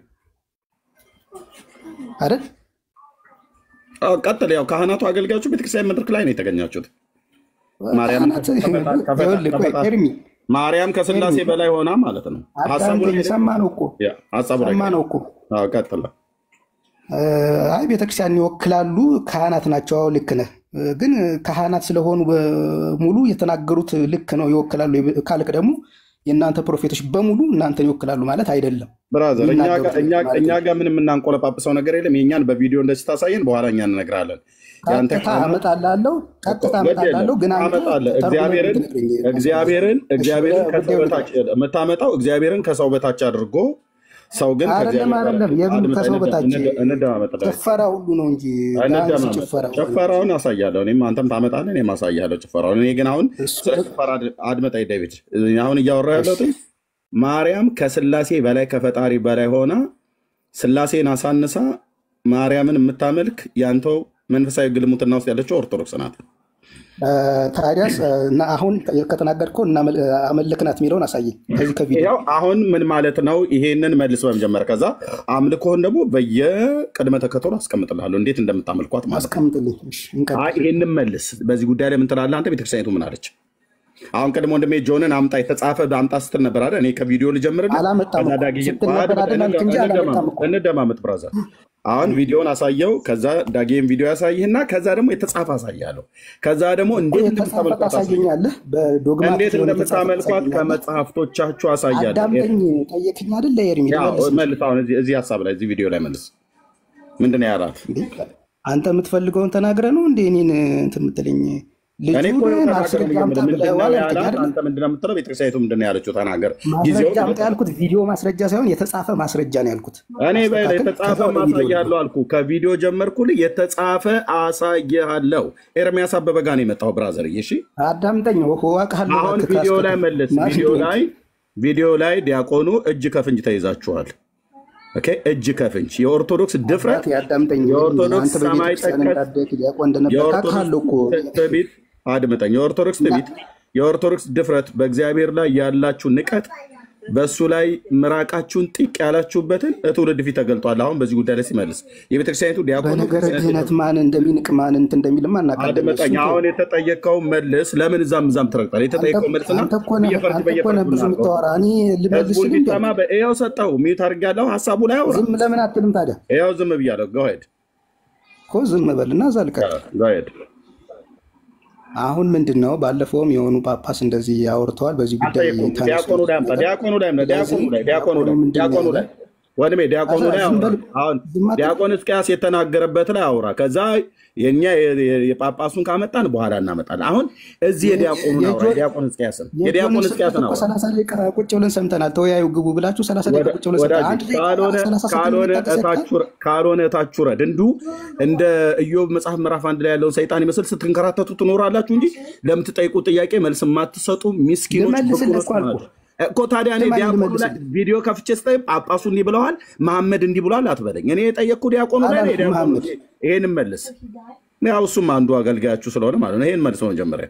ከዛ ጳጳሱ ጋር ትሄዳለህ። ስትሄድ እኔ ስለ የጳጳሱን ቪዲዮ አይደለም የከፈትኩልህ፣ የዲያቆኑን ቪዲዮ ነው የከፈትኩልህ። እኔ ስለ ዲያቆኑ እየጠየቁ ጳጳሱ እንዲህ ብለዋል፣ አክስቴ እንዲህ ብለዋል፣ መሐመድ እንዲህ ብለዋል አትበለኝ። አንተ ስርዓት የተጠየቀውን ጥያቄ መልስ። ያው ደቂቃ ሰጥቻለሁ። ተወድ ቪዲዮ ያለው እመቤታችንን ሳያውቁ እመቤታችንን ማንን ወልዳለች? ክርስቶስን። ክርስቶስ ወደዚህ ዓለም መጥቷል። አዳምጠኝ። አይልም። ኧረ አዳምጠኝ እስኪ። የኔ ምልከታ አይልም። ልተነትንልህ አይደለ? አይልም። አንተ አይደለም ተተነተነው፣ እሱ ተንትኖ ተናግሯል። ካህናቱ አጨብጭበዋል። አይልም። እንደዛ አይልም። ተናገር እንጂ ይሄን በመጀመሪያ እዚህ ሐሳብ ላይ ምን ነው? ቅድም ለያዥ ለገራሽ ስትላ ነበር። አንጡ መረጃ ስትላ ነበር። ወደ ጽሁፉ እንዴት ወንድሜ እኔን 18 ጊዜ ስሜን ስለጠራው አይደለም። ሐሳቡ ላይ አውራ። ሐሳቡ ላይ እባክህ ዲያቆን ሕዝቅያስ በተናገረው ላይ ሐሳቡ ላይ አውራ። እንዴ የተጻፈ አምጣ ስትለው ነበር። እኔ እኮ ከፈለክ በአርጊውመንት ከሄድ የተጻፈ አምጣ ማለት እችላለሁ። ቪዲዮውን ትቼ ሚዩት አድርጌያለሁ። የዚህ ቪዲዮ ላይ አውራና ከዛ የተጻፈውን አመጣለሁ። እኔ አውራ እዚህ ላይ በመጀመሪያ እኮ ቪዲዮውን አላስወራም እኮ ሰዋራ እኮ ቀጥል። ሌላ ታውራ ጳጳሱ ምናምን ብላት በዚህ ላይ አውራ አልኩኝ። ሁለተኛ ሰዋራ ጳጳስ አልኩ እኮ። ስለዚህ አሁን ደግሞ እንደገና ደግሞ ልክ እሱ ላይ አውራ ብዬ ስልህ ማርያም ወልደዋለች ምናምን ነገር አሁን ትልቁም ነገር ብላችሁ ማለት ነው። እኛ እሱን አጣን። ማርያም ክርስቶስን እንደወለደችው እንድትነግረን አይደለም። እሱን እኛ መቼ ጠፋን? እዚህ ጋር ማርያም ከሌለች እግዚአብሔርን ነው ማለት ኤርሚያ አንተ ምንም በቃ እኔ ከሰማህ ትለወጣለህ። አዳምጠኝ አንተ ራሱ እሺ። ሚዩት አድርጌያለሁ። ማርያም ከሌለች መሰረቱ ተናክቷል። ማርያም ከሌለች ስላሴነት የለም፣ ስላሴነት ከሌለ ጌታ የለም ብሎ ያለው ላይ ተናገር። ይኸው እዚህ ላይ ተናገር። ማርያም ክርስቶስን ወልደዋለች አትበለን። እኛ እሱ መቼ ጠፋን? እና ምኑ እንዳስረዳን የፈለገው እዚህ የተናገረው ላይ ማርያምን ካላወቁ መሰረቱ ተናክቷል ብሎ የሚለው ማርያም የሁሉ መሰረት ናት። ማርያም ከሌለች ስላሴነት የለም፣ ስላሴ ከሌለ ጌታ የለም፣ ጌታ ከሌለ ክርስቶስ የለም ብሎ ያለውን እሱ ላይ ተናገር። እና እሱ ጋር ያወራው አይደል? ምን አወራው? ሌላ እናቱ ነች አትበለኛ። እናቱ መቼ ጠፋኝ ነኝ እንዴ? የተጻፈውን ደግሞ ሳሳይህ ሱሬውን አውልቀህ ኮትን አውልቀህ ትሸሻለህ ማለት ነው። ሳሳይህ ማለት ነው። ቀጥሎ አሁን ቅድም ጆ ሲያወራ የተጻፈ አሳየኝ እንደዚህ ብሎ የሚል ነገር የለን በቡና ወሬ ምናምን ነገር ብሎ አለ። ይኸው ተናገር የተናገረው ላይ ብዬ አልኩት። ቤተክርስቲያኒቱ ምን አለች በዚህ ሰውዬ ጉዳይ? በዚህ ትምህርት ጉዳይ ምን አለች? ምን አለች? ምንም። ህዝቡ ምን አላችሁ? ምንም። ለምን? እናንተ ቤት ማርያም ስለምትመለክ ማለት ነው። ስለምትመለክ። እሺ ዘሚካኤል ሰላም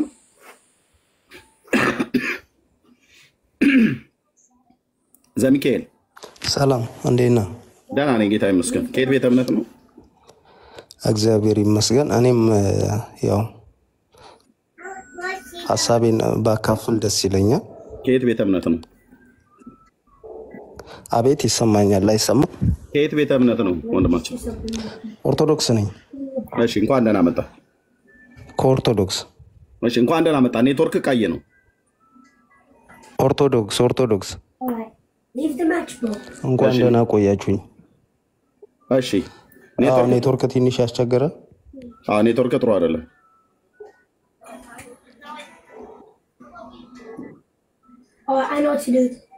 ስለዚህ ያው አሁን በቃ ኔትወርክን አስተካክለው ብራዘር፣ ኔትወርክን አስተካክለው ነው።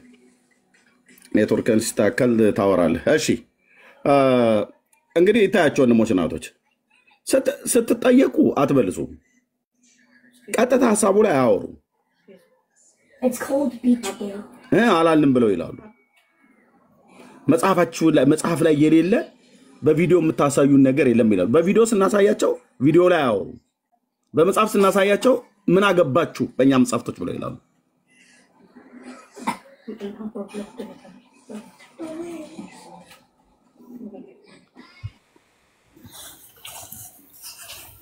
እሺ እርሜ አቤት ዳጊሳይ በቴዲ አማርኛ ከልጅነታቸው ጀምሮ የአእምሮ ጥበት እየተሰራባቸው እንዴት ኦርቶዶክሶች እንዳደጉ ነው እንግዲህ ቅድም ልጅቷ ላይ ያየ ነው።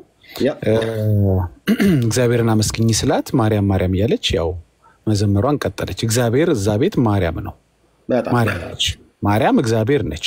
እስኪ ቴዲ ፔጅ ላይ ያገኘሁትን ይሄን ቪዲዮ ላሰማችሁና እንዴት ከልጅነታቸው በጠቅላላ አእምሮአቸው እየታጠበ እንዳደጉ ከዛ በኋላ ወደ ጆኒ ብንመለስ ጥሩ ጆኒ ይዞ ነበርና ወደ ጆኒ ብንመለስ ደስ ይለኛል። ኤርሚዬ ያሁን ወንድም ምንም ሊያስወራን ፈቃደኛ ስላልሆነ ጊዜ እንዳናባክን ራሴን በትልቁ አርግልኝ ኤርሚዬ። እሺ እቺን ቪዲዮ ብቻ ቪዲዮን ማሰማው ከዛ ትቀጥላላችሁ። እንዴት ከልጅነታቸው እንዴት እንዳደጉ ተመልከቱ ኦርቶዶክሳውያኖች። አንተ አርገኝ በትልቁ። ቴንክ ዩ ኤርሚዬ። በጣም አጭር ደቂቃ ነች። እናንተው ትቀጥላላችሁ። ጊዜ አልወስድባችሁም። ስሙት ይሄን ቪዲዮ። ቴንክ ዩ ቴዲ እውነት አርነት ያወጣል። በጣም ፔጁን ገብታችሁ ቼክ አድርጉት። በጣም የሚገርሙ መረጃዎች ነው ያገኘው ያለሁት እዛ ላይ። ተባረክ ቴዲዬ። ተመልከቱት። እንግዲህ እንደዚህ ነው ያደጉት ኦርቶዶክሶች ከልጅነታቸው። በምጥ የተያዘችን ሴት ወይም ደግሞ ነፍሰ ጡሪቱ ጭንቅ አማላጅቷ እመቤቴ ማርያም ትቅረብሽ ይሏታል። ምጡ አንድ ጊዜ ይሰማል። በምጥ የተያዘችን ሴት የሚለው በቃ ስሙት አላቋርጣችሁ። በምጥ የተያዘችን ሴት እንግዲህ ሁሉን ነገር ለማርያም ሲሸልሙና እዛ ቤት እግዚአብሔር የሚባለው ነገር ሳት ብሏቸው የሚጠሩት ጉዳይ አይደለም። አያስፈልግም። እግዚአብሔር ማርያም ስላለች ለምን ይጠራል? እግዚአብሔር ሁሉን ፕሮቫይድ ታረጋለች። ማርያም እነሱ ቤት ለሁሉ ነገር ትጠራለች፣ ትደርሳለች፣ ታማልዳለች፣ ከምጥ ታወጣለች፣ ትምራለች። ምንድነው የማታረገው እሷ? እዛ ቤት ለእግዚአብሔር ዘምር ሲባል ሰው ማርያም ብሎ ነው የሚጀምረው። ኦኬ አላወራም ከዚህ በኋላ ሙሉን ቪዲዮ ስሙት። ካንዳ ያቀብላችሁ ከፈለጋችሁ ምንድነው የምትሉት? ማርያም ትቆምልህ፣ እሷን ያቀብለኝ በቆምህ አይደለም የሚባለው። አባ ጨጓሬ ስሙ ሌላኛውን ስሙ ታውቁታላችሁ? የማርያም ጠላት ወገበ ቀጭን የሆነችው በራሪ ታርምስ ምን እንደምትባል ታስታውሳላችሁ? የማርያም ፈረስ። በህልማችሁ ቀይ ሴት ካየች ማነች? ማርያም። ጠየም ካለች ኪዳነ ምሕረት፣ ጠቆር ካለች ሐና ማርያም። ህፃን ልጅ ብቻውን እየተጫወተ ሲስቅ ወይ ማርያም እያጫወተችው ነው እኮ። በምጥ የተያዘች ኤርሚ ይሄን ይመስላል እንግዲህ። በዚህ ሁኔታ ያደገ ህፃን ልጅ ምን ሲል ነው እግዚአብሔርን የሚጠራው? ምን ሲል ነው ስለ እግዚአብሔር መዝሙር የሚያውቀው?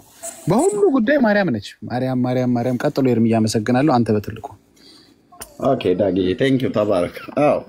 የሰውነታችን ላይ ራሱ ብላክ የሆነ ዶት ነገር ማርክ ነገር አለ አይደል? እንደ በርዝ ማርክ አይነት ነገር። እሱን እንኳን ሰውነታችን ላይ እኮ ሲገኝ ማርያም የሳመችህ ነው ብሎ የሚለው አጥቁራ ነው የምጥልህ። ቢንያምን ወጣዋለች እያልከኝ ነው?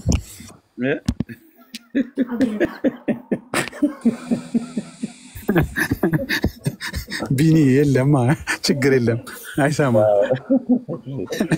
ኧረ በጣም አለው ለዚህ ነገርማ እሰማለሁ። ባይዘው ወይ ጠይም የሆንከው ማርያም ወጣ ነው። ወጣ ተዋጊ ወጣ ተፍታይ ነው። ከዛ እዚህ ጋር ደግሞ ጥቁር አለ። ስማ የተወጪ ጌታ ይወላችሁ። በቃ የማይባል ነገር የለም። እና ቀደም ዘግይታችሁ ለመጣችሁ ሰዎች በብላቴናይቱ መልክ ላይ ግን የማይታያል የቤተሰቦቿ የእናት አባቷ ሃይማኖታዊ መልክ ይታያል። በእናት በአባቷ ላይ ደግሞ የኦርቶዶክስ ተዋሕዶ ቤተክርስቲያን እውነተኛ መልካቸው ይታያል። ለእግዚአብሔር ዘምሩ ተብሎ ሲባሉ ፍጡርን ነው ደግፊ ብሎ የሚለው። ስለዚህ እኛ ምን እያልን እየጠየቀን ያለው ማርያም ማንን ደግፋ ማንን አቆማ ማንን ረርታ ማንን ታድጋ ማንን እድሜ ጨምራ ማንን ፈውሳ ለማልጅ ሰጥታ ለማን እንዲና እንዲ አድርጋልኝ ብሎ የሚል ነገር አድርጋ ታውቃለች ነው ጥያቄያችን።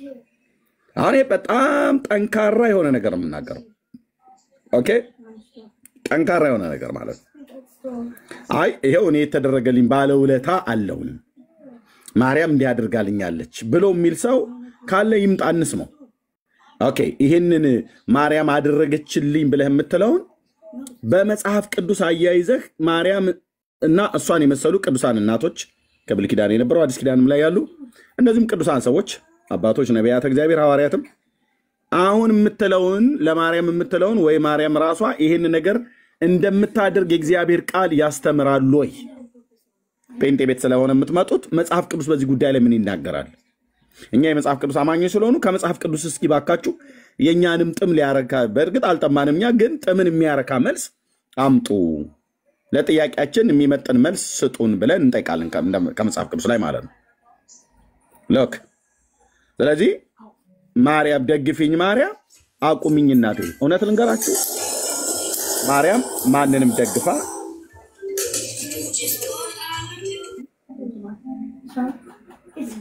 ማርያም ማንንም ደግፋ አታውቅም ልትደግፍም አትችልም። ወንድሞች እናቶች የጌታችን የመድኃኒታችን የኢየሱስ ክርስቶስ እናት ሪካርድ አድርጉት ወንድሞች እናቶች የጌታችን የመድኃኒታችን የኢየሱስ ክርስቶስ እናት ማንንም ደግፋ ማንንም ረድታ ማንንም አቁማ አታውቅም ለወደፊትም ማንንም አትደግፍም ማንንም አትረዳም። አንዴ ጠብቁኝ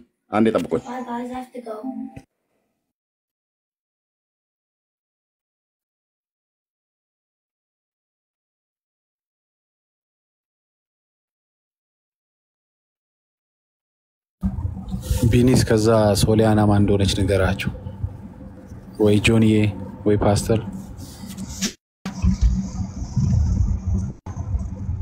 እኔ አላውቃትም በእውነቱ ሶሊያና ማን እንደሆነች። ሶሊያና የምትባል ወይ በማርያም ትመሰላለች። ሶሊያና አይ ሃቭ ኖ አይዲያ። የጣጦስ ክላስሜት ነች ምናምን ይላሉ። አንድ ባች ናቸው ግን ዳጊ ወጊ ታውቂያታለሽ ሶሊያና? ተባረኪ። ሰላም ለእናንተ እንዴት ናችሁ? ዳግዬ፣ ቢኒሻ፣ ሆሲ፣ ሰላምዬ፣ ዮሐንስ፣ አሜን። እኔ እንግዲህ ብዙ ከዚህ ከቲክቶክ ነው እየተማርኩ ያለሁት። የኦርቶዶክስ ባክግራውንድ ብዙ አላውቅም ከማንበብ ውጭና እኔ እንደውም በቀደምም እየጠየኩ ነበር። አሁን ሎዛ የሚል በጣም የዝማሬ ጩኸት ሰምቼ ደግሞ ማናት ሎዛ ስል ነበር። ዛሬ ደግሞ ያው ሶሊ ተጨምራለች። የማይጨመር ጉድ የለም እኮ በአንዱ በእግዚአብሔር ሰው ካስካላመነ ድረስ። እሺ ወገኖች ሶሪ እንግዲህ ምንድነው ኦኬ ሩታ ኬት ቤተ እምነት ነው እህታችን ማን ሩሩ ኤርሚ ቁጭ የማዳመጥ ይችላል። ኬት ቤተ እምነት ነው? ኦርቶዶክስ። እሺ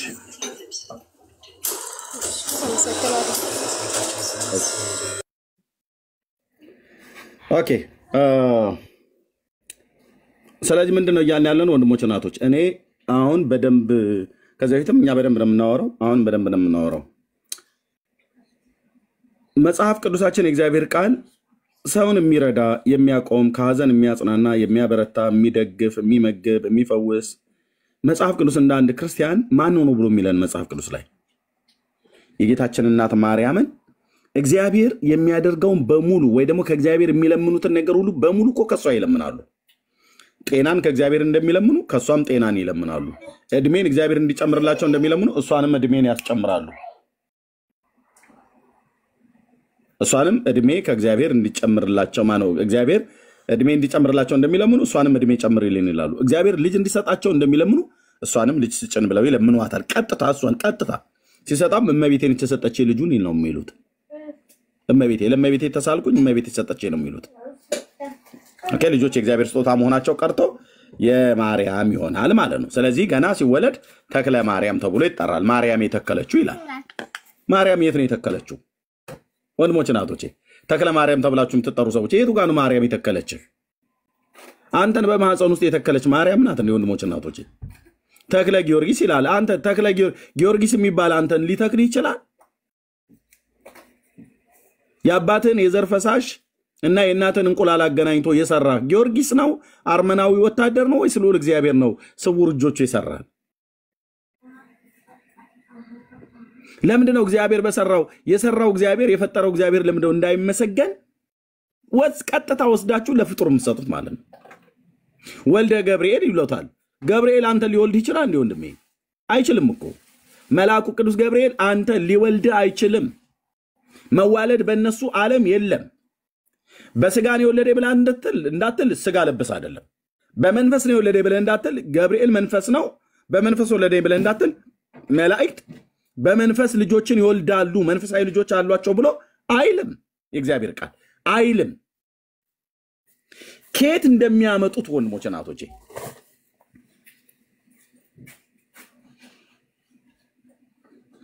የጌታችን የመድኃኒታችን የኢየሱስ ክርስቶስ እናት እንዳልኳችሁ ቅድም እግዚአብሔርን የሚለምኑትን ነገር በሙሉ እሷን ይለምኗታል።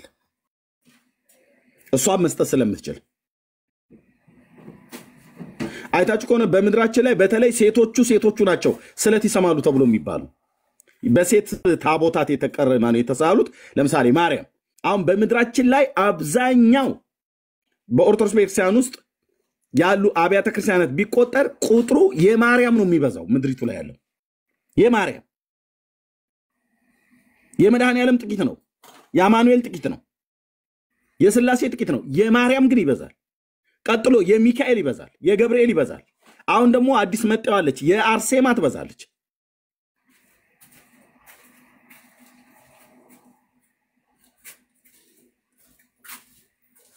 ሎክ ፍጡር አሁን እቺ ንጹህ ወረቀት ናት። ልጅ ነች ገና ምንም የምታውቀው ነገር የለም። ምንም በወላጆቿ ምክር የምትወጣ በወላጆቿ ምክር የምትገባ በወላጆቿ ቁንጢት እያደገች ያለች ገና ነፍስ እንኳን በሚገባ አውቃሌ ተብላ የማትባል ማለት ነው። እግዚአብሔርን ታመሰግኛለሽ? አዎ። በምን? በዝማሬ። እስኪ አመስግኝ፣ ደግፊ ማርያም። ቀደም ወንድማችን ዳግዬ እንዳለው የዚች ወላጆች እናት ቤት እግዚአብሔር ማርያም ናት። የነዚህ ሰዎች ቤተ እምነት ውስጥ እግዚአብሔር ማርያም ናት። ቤት በኦርቶዶክስ ምንም አላንቆለጳጵስልህም። ለምን? እግዚአብሔር ልጅ ከሰጠ ማርያም ልጅ ትሰጣለች። ማርያም ልጅ ከሰጠች እግዚአብሔርም ይሰጣል አይደል? እግዚአብሔር ይሰጣል የተባለውን ነገር በሙሉ ማርያም የማትችለው ምን አለ? እስኪ ኑና ግቡና ነገሩን። ማርያም ይሄንን አትችልም፣ ልትሰጠኝ አትችልም ብለህ የምትለው ይሄንንማ እግዚአብሔር ብቻ ነው የሚሰጠኝ ብለህ የምትለው ማርያም ግን ይሄን ልትሰጠኝ አትችልም ብለህ የምትለው አለ? የለም። ስለዚህ እንዲህ አይነትን ትውልድ ገዳይነትን ትምህርት ነው እያስፋፉ ያሉት ማለት ነው። መጽሐፍ ቅዱሳችን ግን በኦሪት ዘዳግም መጽሐፍ ምዕራፍ 6 ላይ ምን ይላል? ጌታ አምላክን በፍጹም ልብህ በፍጹም ነፍስህ ሐሳብህም ውደድ አይደል ብሎ የሚለው የቶራው እንኳን መጽሐፍ ማለት ነው። ወንድሞች እናቶች እግዚአብሔርን ነው በፍጹም ልብህ በፍጹም ነፍስህ በፍጹም ሐሳብህ የምትወደው። ቀጥለ ደግሞ ሰዎችንም ትወዳለህ። የጌታ እናት ማርያምን እንወዳታለን። ደመኛችን ጠላታችን ግን አይደለችም። ግን ደግፋታ ቆማለች እንዴ? ዳዊት ምንድነው ያለው? የብሉይ ኪዳን ነቢያት ምንድነው ያሉት? ማን ነው የሚደግፍ ነው ያለው? ደጋፊው ማን ነው ያለው? ምርኩዜ ማን ነው ያለው? አምባዬ መጠጊያዬ ማን ነው ያለው? መሸሸጊያዬ ማን ነው ያለው?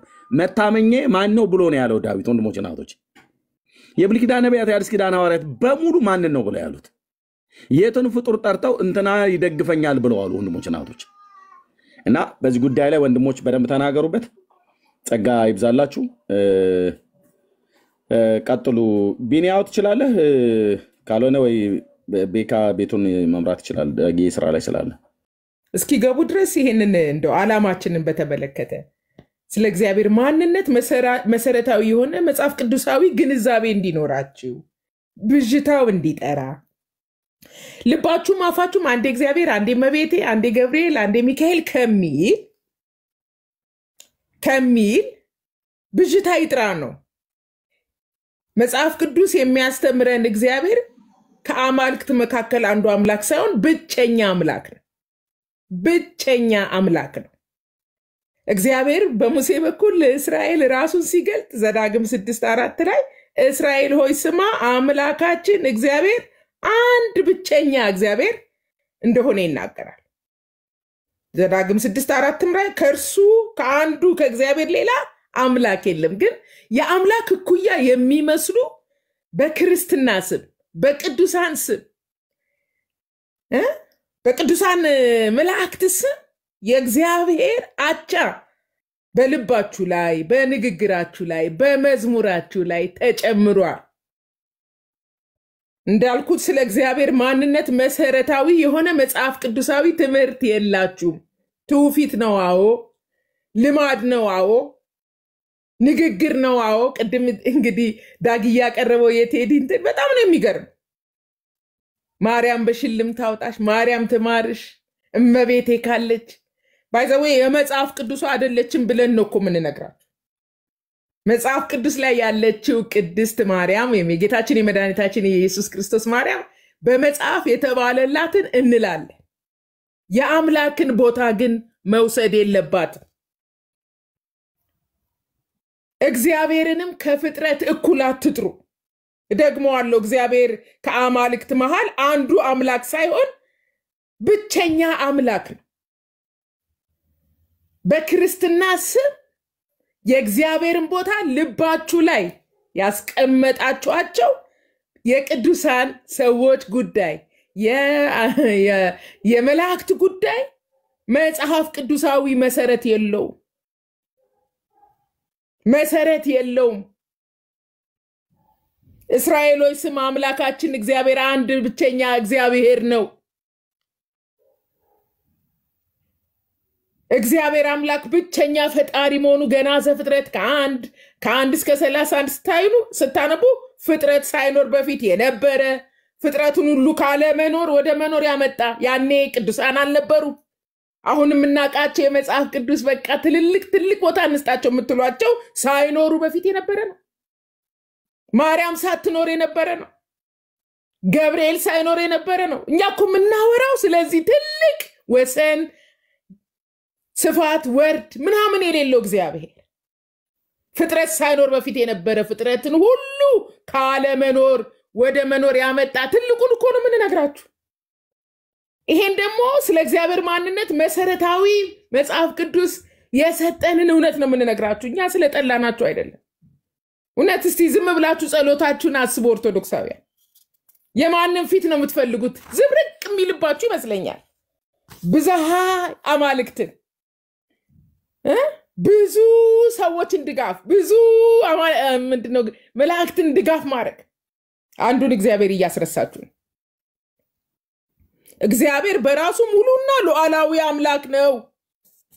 ዓላማችን ይሄ ነው። ፊታችሁን ወደ እግዚአብሔር አዙሩ። ተጠምቅ ያለው ክርስቲያን ነኝ ክራለኝ ምናምን አይሰራም። መጽሐፍ ቅዱስ ምን የሚል ቃል አለ? ትንቢት ውስጥ ይመስለኛል። ህዝቤ ዕውቀት ከማጣቱ የተነሳ ጠፍቷል። የእግዚአብሔርን ቃል ካለማወቅ መጽሐፍ ቅዱስ አንብቦ የማያቅ እኛን እንኳን ገብቶ መከራከር አይችልም። እናንተን ስናያችሁ እግዚአብሔር ለነብዩ ሙሴ የሰጠው እስራኤሎች ስማ አምላካችን እግዚአብሔር አንድ ብቸኛ አምላክ ነው የሚለውን ጩኸቱን አልሰማችሁ። ለዚህ ነው አለኝታዬ ከሌ ድጋፌን ከሌ መኪና ላይ እስክትለጥፉ ድረስ መውጣት መግባቴን ገብርኤል ይጠብቅ። ኧረ ተው። እነሱ ሁሉ ሳይኖሩ በፊት የነበረውን እግዚአብሔርን ወደሱ ፊታችሁ መልሱ። እንደው እስኪገቡ ድረስ ተው። ባናምነው እርሱ እግዚአብሔር ለዘላለም ታምኖ ይኖራል። ስለዚህ እግዚአብሔርን ማወቅ እግዚአብሔርን ለመከተል መሰረት ነው። መሰረት ነው። ደግሞ አለው እግዚአብሔርን ማወቅ እግዚአብሔርን ለመከተል ብዥታ ይጥራ። አይናችሁን ከፍጡራን አንሱ።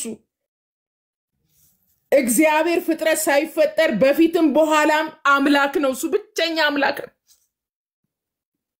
እናንተ እንደምንጠላችሁ ብቻ ማርያም ጠል ምናምን እንደሆነ ለምን ታስባላችሁ? እስከ መቼ ድረስ? በፍጹም ማርያም ደግፋና አቁማ አታውቅም። ድንጉጥ ያለች የእግዚአብሔር መልእክት ከሰማይ ሲመጣ ቅዱስ ገብርኤል ይዞ ሲመጣ የደነገጠች እግዚአብሔር ሞገስ ስለሰጣት ተገርማ ቅኔ የተቀኘች ሌሎች ቅዱሳን ሰዎች እንደታዘዙ የታዘዘች ያመነች ናት። ከተጻፈው አትለፉ። እንደው ቅድ በኋላም ቢደገም ደስ ይለኛል። ዳጊ ያሳየው የቴዲ እንትን ማርያም ማርያም ማርያም ማርያም ማርያም በተለይ የኢትዮጵያዋ ማርያም ማርያም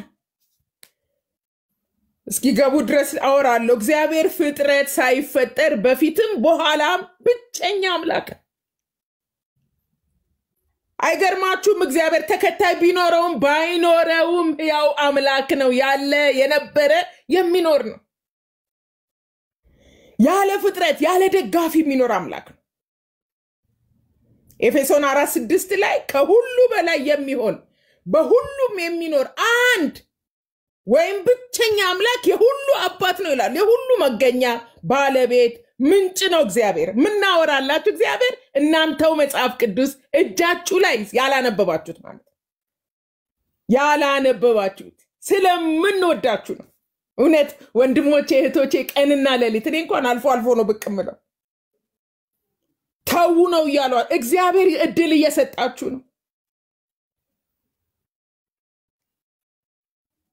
ባናም ነው ይላል ሁለተኛ ጢሞቴዎስ 13 ላይ ምዕራፍ 2:13 ላይ ባናም ነው እርሱ እግዚአብሔር የታመነ ሆኖ ይኖራል። እረፉ ተመለሱ።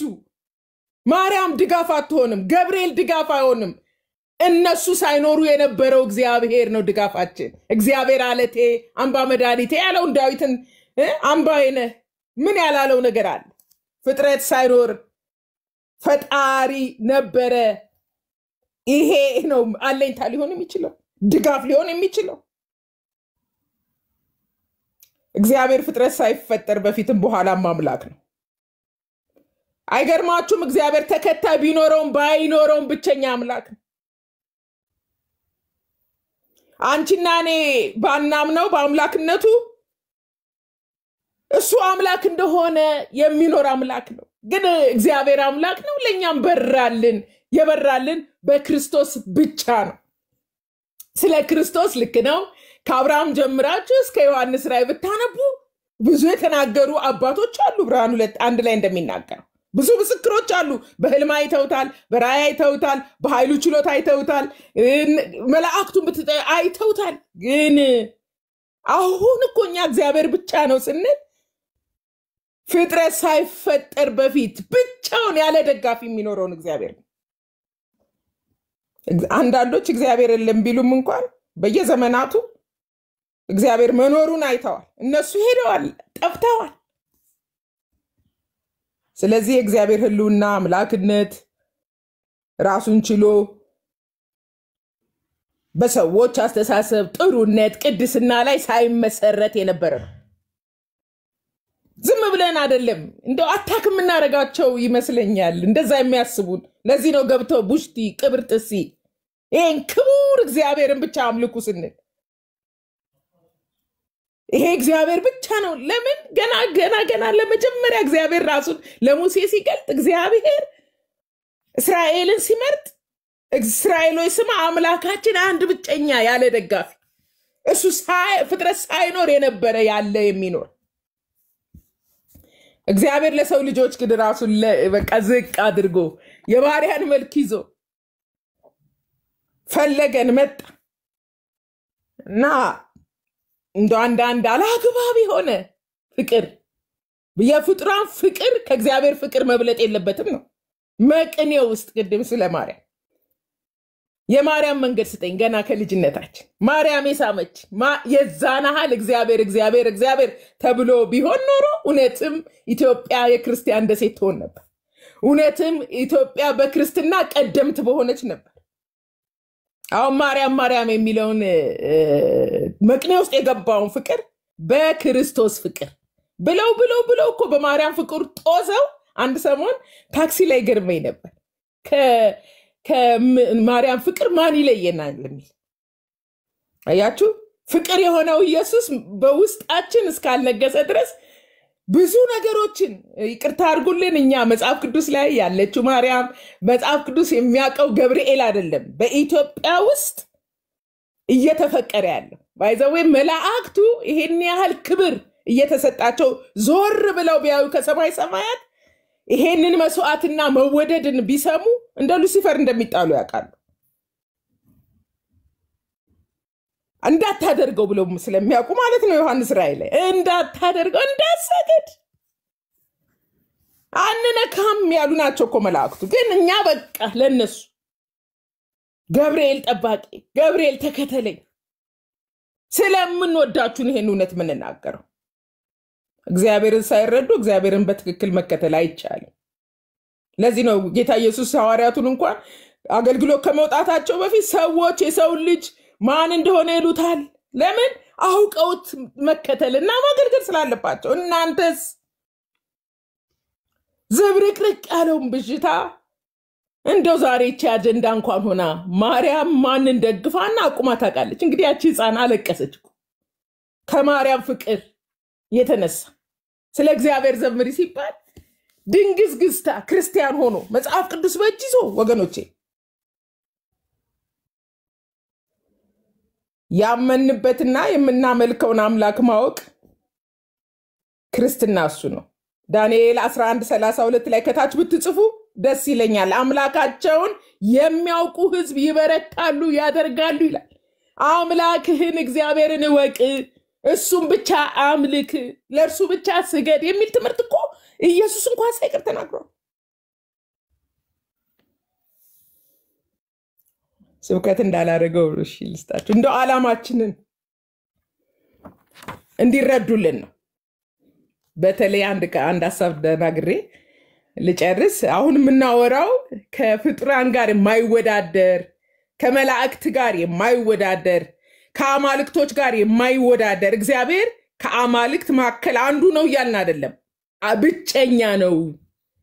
ልብ ላይ ሊነግስ የሚገባ ብቸኛ አምላክ ነው። ፍጥረታት ሳይኖር በፊት የነበረ ነው።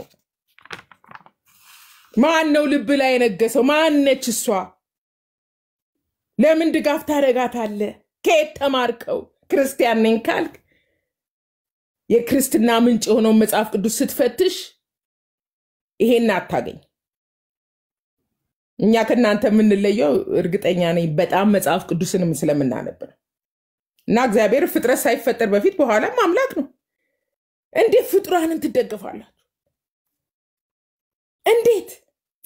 ፍጡር እኮ መሳቱን የምታዩት እኮ ሉሲፈር ሰይጣን መላእክት ነበር።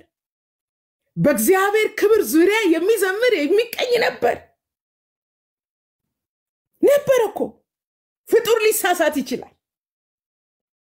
ፍጡር መሰረታችን ሊሆን አይችልም። አትሳሳቱ። እግዚአብሔር አይዘበትበትም። ከሃይማኖት ፍቅር ወደ መስቀሉ ፍቅር ተመለሱ። አንገታችሁ ላይ ከምታስሩት ይልቅ በልባችሁ ላይ አንግሱት።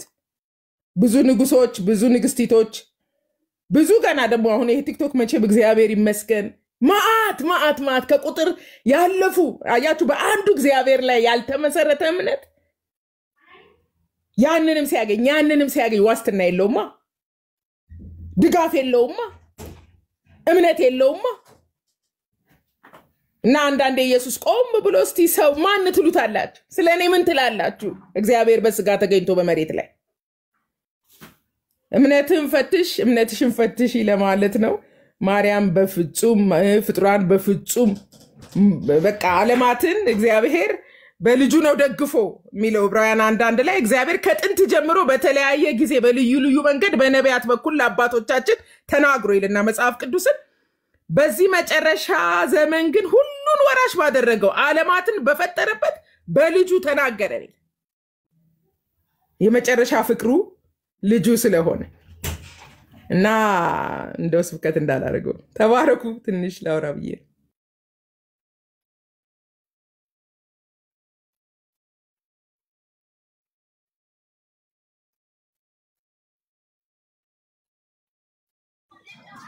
ኤርሚ የለም መሰለኝ ጸጥታ ሰፈነ። ቤካም የለም ራ የተባለው አላችሁ። እብራይት ተናገሪው ነገር የለሽም።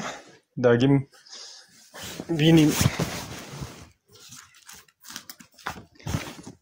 ዝምታ ነው። ዝም ከተባለ ደግሞ አንዳች ነገር እንበልኛም። እሺ ተባረኩልኝ፣ ብሩክ ነው ሁላችሁ። እንግዲህ ያው ሐሳቡ በምን እንደተነሳ ሁላችንም አይተናል። አንዲት ህፃን ልጅ እሸቱ የሚባለው ኮሜዲያን ወይም ቶክ ሾው ሆስት ጋር ቀርባ እግዚአብሔርን አመሰግናለሁ ስትል እስቲ አመስግኝ እግዚአብሔርን ሲላት ማርያምን ከፍ ከፍ አድርጋ እያለቀሰች መሬት ወርዳ ቁጭ ብላ ያነባችበት ሁኔታ ያየ ነው። ያው ምንም ጥያቄ የለም። ያው የኤርሚን ፖይንት እኛም እንደምናምነው ህፃናት ላይ የሚሰራው ነገር ነው ተጠያቂ። ህፃናት ተጠያቂ አናደርግም፣ ግን ወላጆቻቸው ያሳዩዋቸውን ነገር ነው። ያው ልጅህን በሚሄድበት መንገድ ምራው የሚለው ነገር ይሄንን ነው የሚያሳየው። በክፉ የተመራ በፍጡር አምልኮ የተመራ የተለያየ ነገር የተመራ ያው የተመራውን ነገር ነው መሆን የሚችለውና እኔም ደግሞ ትንሽ ጨምሬበት ነበር። እንግዲህ በቃልም በስራም የሚያዩት ነገር አለ ልጆች። በቃልም እንግዲህ ቅድም ሲባል እንደነበረው የማርያም ታላቅነት ይነገራል። አማላጅ ነች፣ አዳኝ ነች፣ ጠባቂ ነች፣ ማርያም ሳመችው፣ ማርያም አጫወተች ወዘተርፈ። ይሄን ነገር እየሰሙ ነው የሚያድጉት። ዕለት ዕለት ሴቭ የማያደርጉ ይመስላሉ ልጆች፣ ግን ሴፍ እያደረጉ ነው የሚሄዱት።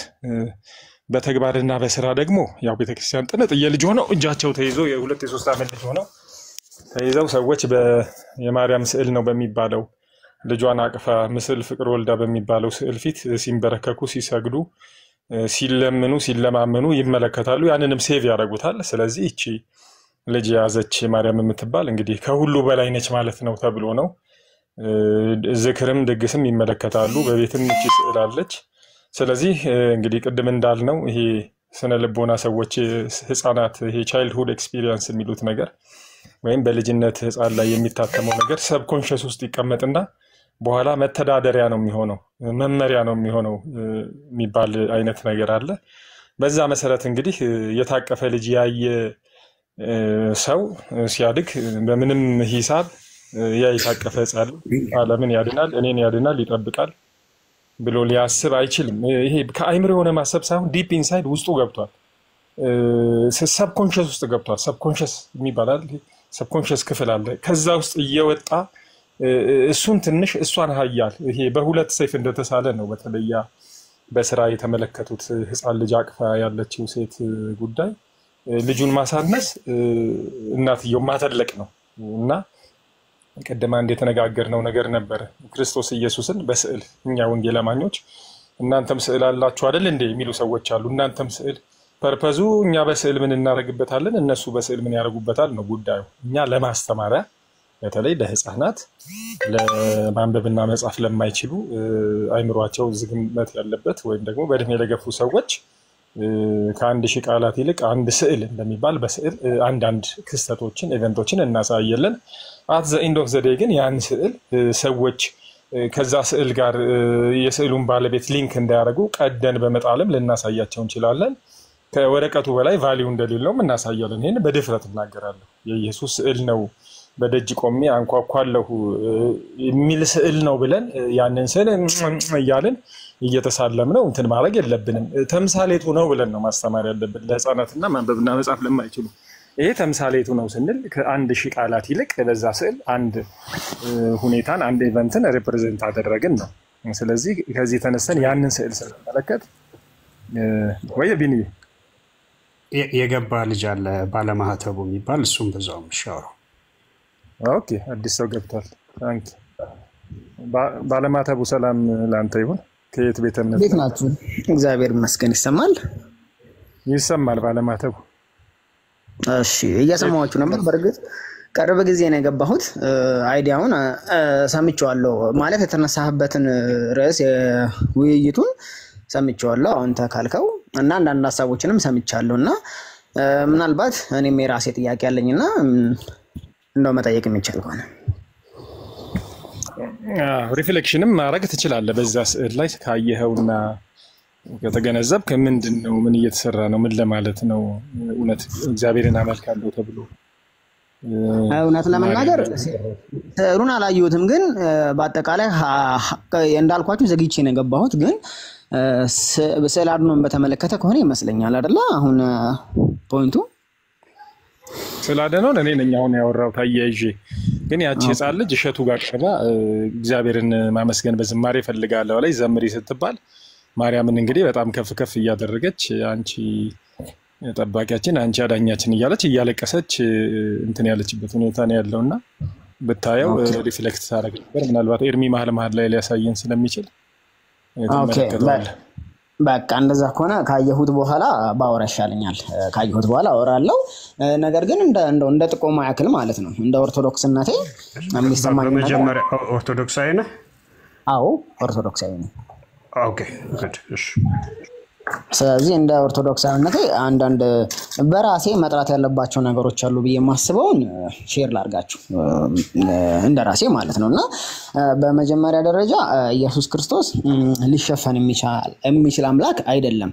እንሸፍነው ብንልም እኛ አቅሙም የለንም፣ እሱም የሚሸፈን አምላክ አይደለም። አሁን ብዙ ጊዜ ምን አይነት ብዥታ ይፈጠራል መሰለክ ወንድሜ? ብዙ ጊዜ ቅዱሳን ጻድቃንና ብዙዎቹን ስናነሳና ስለነሱ ክብር ስንሰጥ አንዳንድ ሰዎች ወይም ደግሞ አብዛኛው ማህበረሰብ የሚረዳው ለኢየሱስ የሚሰጠውን ቦታ ሰጣችሁ፣ ለኢየሱስ የሚሰጠውን ክብር ሰጣችሁ፣ ለኢየሱስ የሚሰጠውን ጊዜ ሰጣችሁ ይሉናል። እንደዛም ነው የሚታሰበው በእርግጥ በአብዛኛው ሰው ዘንድ ማለት ነው። ግን እንደዛ አይደለም። በትክክለኛው በኦርቶዶክስ ቤተክርስቲያን የሚሰበከው ስብከቱም ሁሉም ነገሩም ስለ ኢየሱስ ክርስቶስ ነው። በእርግጥ አሁን ለምሳሌ በኢትዮጵያ ኦርቶዶክስ ተዋሕዶ ቤተክርስቲያን እያንዳንዱ ቀን 30ዎቹም ቀናት ቅዱሳን ይከብሩባቸዋል፣ የቅዱሳን መታሰቢያ ያደረግባቸዋል።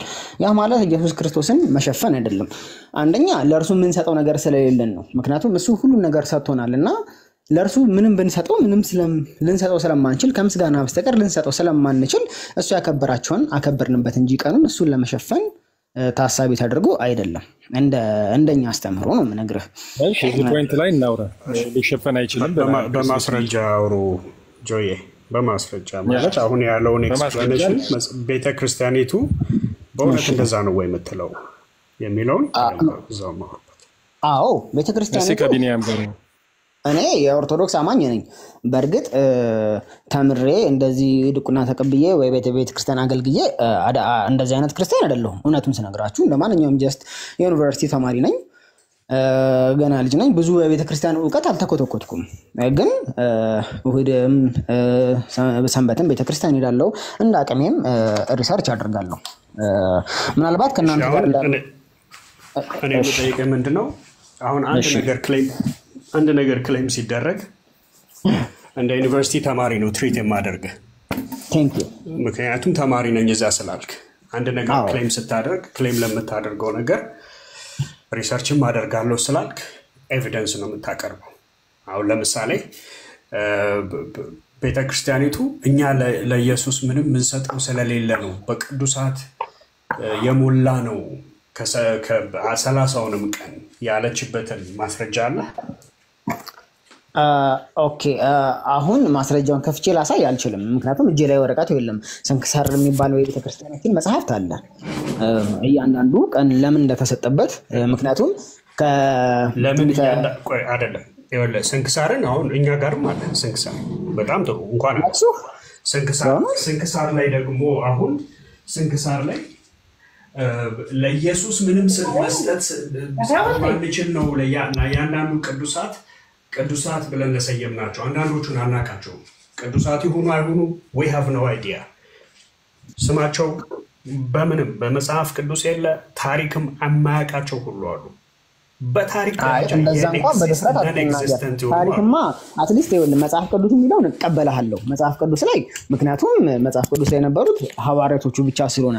ከዛ በፊት ያለውን ግን ታሪክ ግጥም አድርገው እሺ ችግር የለውም። ከፖይንታችን ዞር እንዳንል በታሪክ ኢቭን የሌሉ አሉ፣ ግን ከፖይንታችን ዞር እንዳንል for the argument sake እሱን ዞር ላድርግልህና አሁን ስንክሳር ላይ እነኚህን ሁሉ ቅዱሳት በየቀኑ ለ30 ቀን የመደብናቸው ለኢየሱስ ምንሰጠው እሱ ሁሉን ስለሰጠ ለሱ ምንሰጠው ስለሌለ ነው የሚል ስንክሳር ላይ አለ። ስንክሳርን ስላነሳው አይ ስንክሳር ላይ እንደዛ አለ የሚል ብዬ እኮ አይደለም የተነሳሁት። ስንክሳር ላይ ምን የሚል አለ መሰለህ ብዬ ሳልጨርሰው ነው ወደዛ የተቀበልከኝና በመጽሐፈ ስንክሳራችን ትንቢተ ሚልክያስን አይ ቲንክ ትንቢተ ኤርምያስ መሰለኝ ምንድነው ለሚወዱኝ መታሰቢያን እሰጣቸዋለሁ በአባቴ ቤት የሚለውን መሰረት ተደርጎ ለቅዱሳንና ለሱ ላከበራቸው መታሰቢያን እንሰጣለን። ነገር ግን ይሄ ማለት እኔ ካልኩት ጋር ተጻራሪ አይሆንም። ለኢየሱስ ክርስቶስ የምንሰጠው ስላጣል ለሱ ሰጠነው እንደማለት ግን ሳይሆን ለኢየሱስ ክርስቶስም እኮ የምንሰጠው ቀን አለን ማለት አሁን ለምሳሌ እሺ እስካሁን ድረስ የነገርከኝ ነገር ለተናገርከው ነገር ኤቪደንስ የለም ዝም ብለህ ነው የተናገርከው። that's what I know አይደለ ስትናገር ለምትናገረው ነገር አትሊስት ቤተክርስቲያን ሬፈረንስ አድርገህ ስታወራ ይሄ እዚህ ቦታ ላይ ተጽፏል እንደዚህም ተብሎ ተነግሯል ብለህ በኤቪደንስ ነው የምታወራው። አሁን ስንክሳር ኦኬ ጥሩ አሁን ለዛ ክሌም ስንክሳር ምንም ሰፖርት አያደርገኝም ካልክ ማንሳትም አይደለም ሰፖርት አያደርገኝም ሳይሆን ጥሩ እሺ ጥሩ ወደ ባይብል እንሂድ። ወደ ባይብል ስንመጣ ምንድነው የጻድቅ መታሰቢያ ለበረከት ነው ይላል አይደል? ኦኬ ምን ላይ ነው እንደዛ የሚለው? ኦኬ ቆይ ባይብል ልፈልግ። እሺ አንዴ ሆልድ ኦን ማለት አንተ ሰምተው አታውቅም? የጻድቅ መታሰቢያ ለበረከት ነው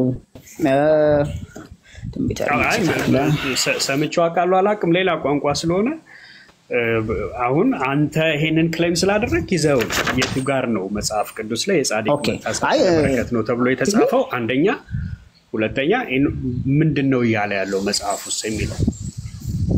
መቼስ አንድ ሙሉ የተጻፈን ደብዳቤ ከዛ ውስጥ መታሰቢያ አልነግርህም። ያው ብዙ ጊዜ ክሌም የምታደርጉት እናንተ እንደዛ ነው። አንድ ጥቅስ ላይ ስለሆነ እናንተ ብዙ ጊዜ ማለት ያን ጥቅስ አምጣልኝ ይሄን ይሁንልኝ ስለምትሉ ከዛ አንፃር ነው ጥቅስ መስጠት የተገደድኩት እንጂ አውዱማ አንተም ታውቀዋለህ ለማለት የፈለኩትን። ከፍታ አምጣው ችግር የለውም። እሺ ሁለት ስልክ ስላልያዝኩ ወደ ባይብል ላይ ስገባ እንዳቋረጥብኝ ስለፈራሁኝ ነው። እሺ እና ሃርድ ኮፒ ለምን አንተ ጥያቄ ሌላ መጠየቅ እችላለሁ? አንተን እስከማውጣት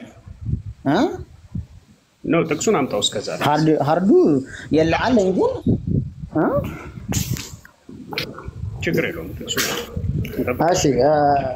እሺ አንድ ጥያቄ ልጠይቅና ቀደም እህታችን ስትናገር የሰማዋትን ነበርና በክርስትና ህይወቴ ይሄንን ስላልሰማሁኝ ምናልባት እሷ ከታ አምጥታ እንደተናገረች ለመስማት ነበረ። ችግር የለውም ጥቅሱን ይዘውና ከዛ በኋላ የፈለከውን ጥያቄ አስተናግዳለሁ። መጀመሪያ ጥቅሱን ይዘውና እኔ በጣም መረጃ ማለት ሰው ስለሆንኩኝ ጥቅሱን አምጣውና ከዛ እሺ እኮ እንዴ ያወጣሁት ነው። እስከዛ እኮ ጠይቄ መልሱን ተዘጋጁበት ነው።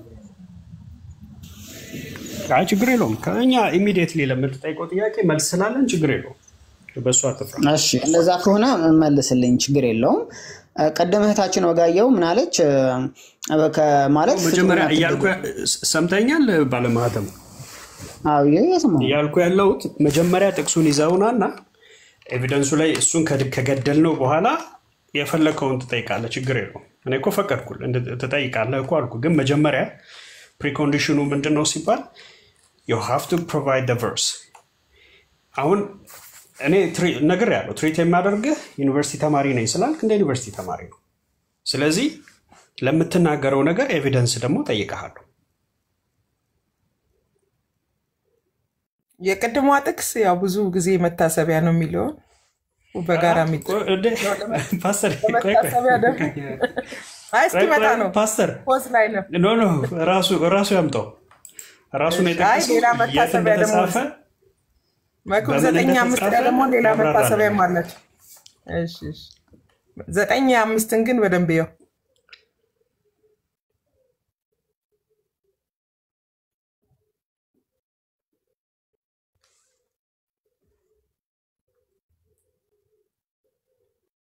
ጥቅስን አግኝቼዋለሁ።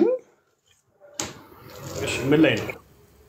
መዝሙረ ዳዊት ምዕራፍ 112 112 ቁጥር 6 ላይ መዝሙረ ዳዊት ምዕራፍ 112 ቁጥር 6 ላይ ምዕራፍ 112 ቁጥር 6 እሺ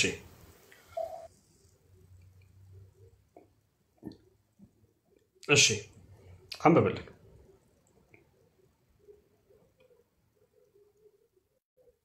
ምዕራፍ 112 ቁጥር 6 ምን ይላል?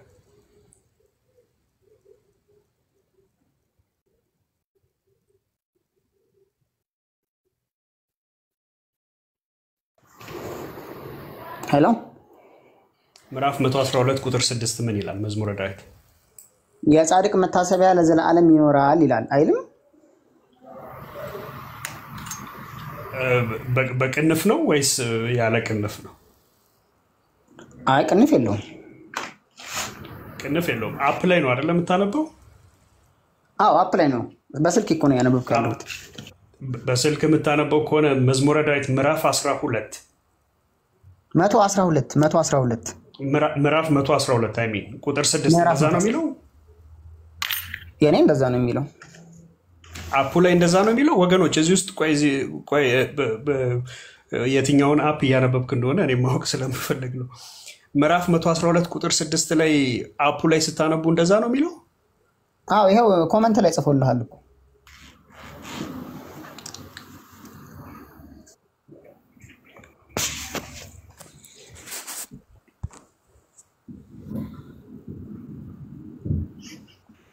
በ111 7 ላይ ነው። በዚህ በኦርቶዶክስ በሆድ ይፍጀው 2000 ትሙ ይሄ ኮመንት ላይ ሁሉም እየጻፉልህ ነው ማለት ያስቃል። ስላልገባኝ ነው። አዎ አይ እኔ ገርሞኝ ነው።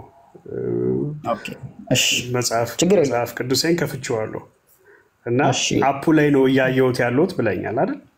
አዎ አፑ ላይ በትክክል ስክሪንሻት መላክ ከተቻለ ይቻላል።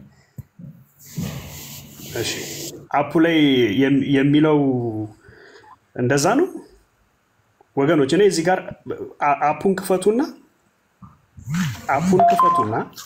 የባይብል አፕ ከፍታችሁ መዝሙር ምዕራፍ 12 ቁጥር 6 ነው ፖስት 12 አይደለም 112 ቁጥር 6 አዎ እሺ ፖስት አድርጉት። ይኸውልህ ፖስት እያደረጉልን ነው። ምን ይላል? የጻድቅ መታሰቢያ ለዘላለም ይኖራል። ኮሜንቱ ላይ ፖስት የሚያደርጉልን ምንድን ነው የሚለው? ማለት ይነበባል። እኔ ምን አልኩኝ ታዲያ? የጻድቅ መታሰቢያ ለዘላለም ይኖራል አይልም እንዴ? ካላላ አይልም በለኝ። እሺ ችግር የለውም። በቅንፍ ሊሄድልህ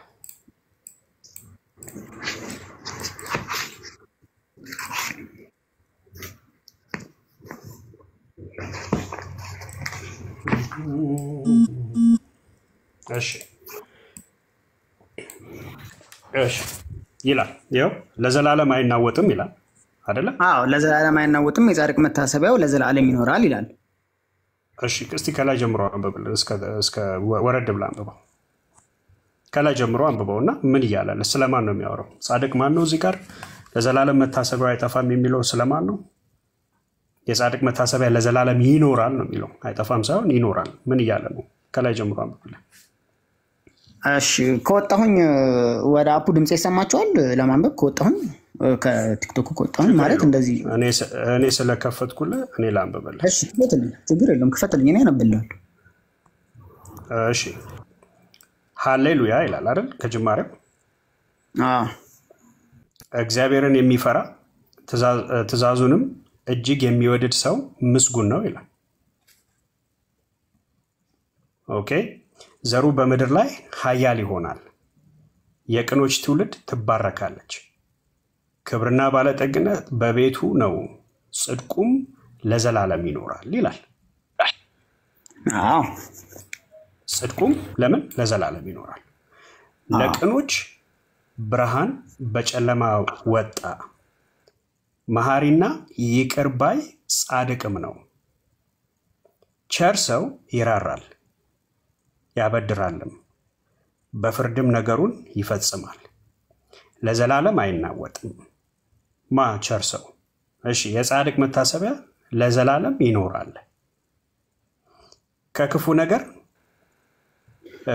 ነገር አይፈራም። በእግዚአብሔር ለመታመን ልቡ የጸና ነው። በጠላቶቹ ላይ እስኪያይ ድረስ ልቡ ጽኑ ነው፣ አይፈራም። በተነ፣ ለችግረኞች ሰጠ። ስለዚህ ለችግረኞችም ሰጠ። ጽድቁ እያወራ ያለው ለዘላለም ዓለም ይኖራል። ቆይ ስለማን ነው እያወራ ያለው? ስለማን እያወራ እንደሆነማ መጀመሪያ ላይ አትውጣ እንጂ ተመለስ ወንድም አለ። አልወጣም ኔትወርክ ነው። እግዚአብሔርን የሚፈራ እያለ እኮ ያወራል እኮ ስለማን እንደሆነ እያነበብኩት ነው። መቼ ጨረስኩት? ቁጥር 9 እና 10 እኮ ጨርሼ አላነበብኩልም ወንድም አለ። እሺ ጨርስ፣ በቃ ሙሉ ምዕራፉን ጨርስ። ታገሳለሁ። እሺ ዝም እላለሁ። 2 ቁጥር ነው የቀረችው። እሺ ጽድቁ ለዘላለም ይኖራል፣ ቀንዱ በክብር ከፍ ከፍ ይላል። ቴንክ ዩ። ኃጢአተኛም አይቶ ይቆጣል፣ ጥርሱንም ያፋጫል፣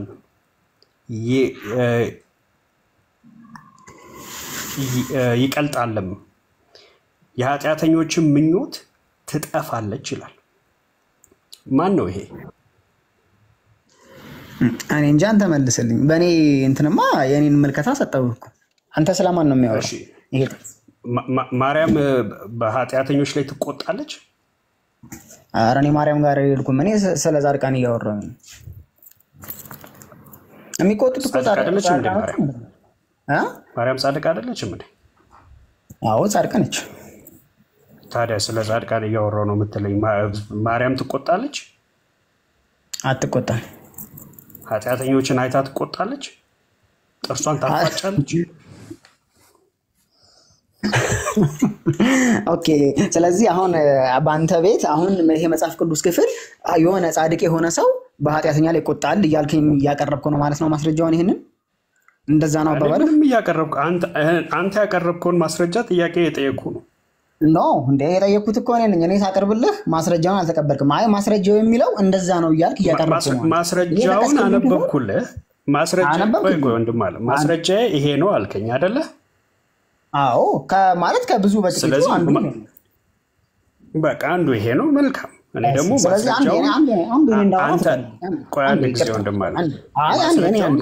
አንተ ይዘህ የመጣኸውን ከላይ እስከታች አነበብኩትና ቤትህ ነው። ከፈለክ ማስወጣት ትችላለህ። አንዴ ስማኝ ልልህ የፈለኩት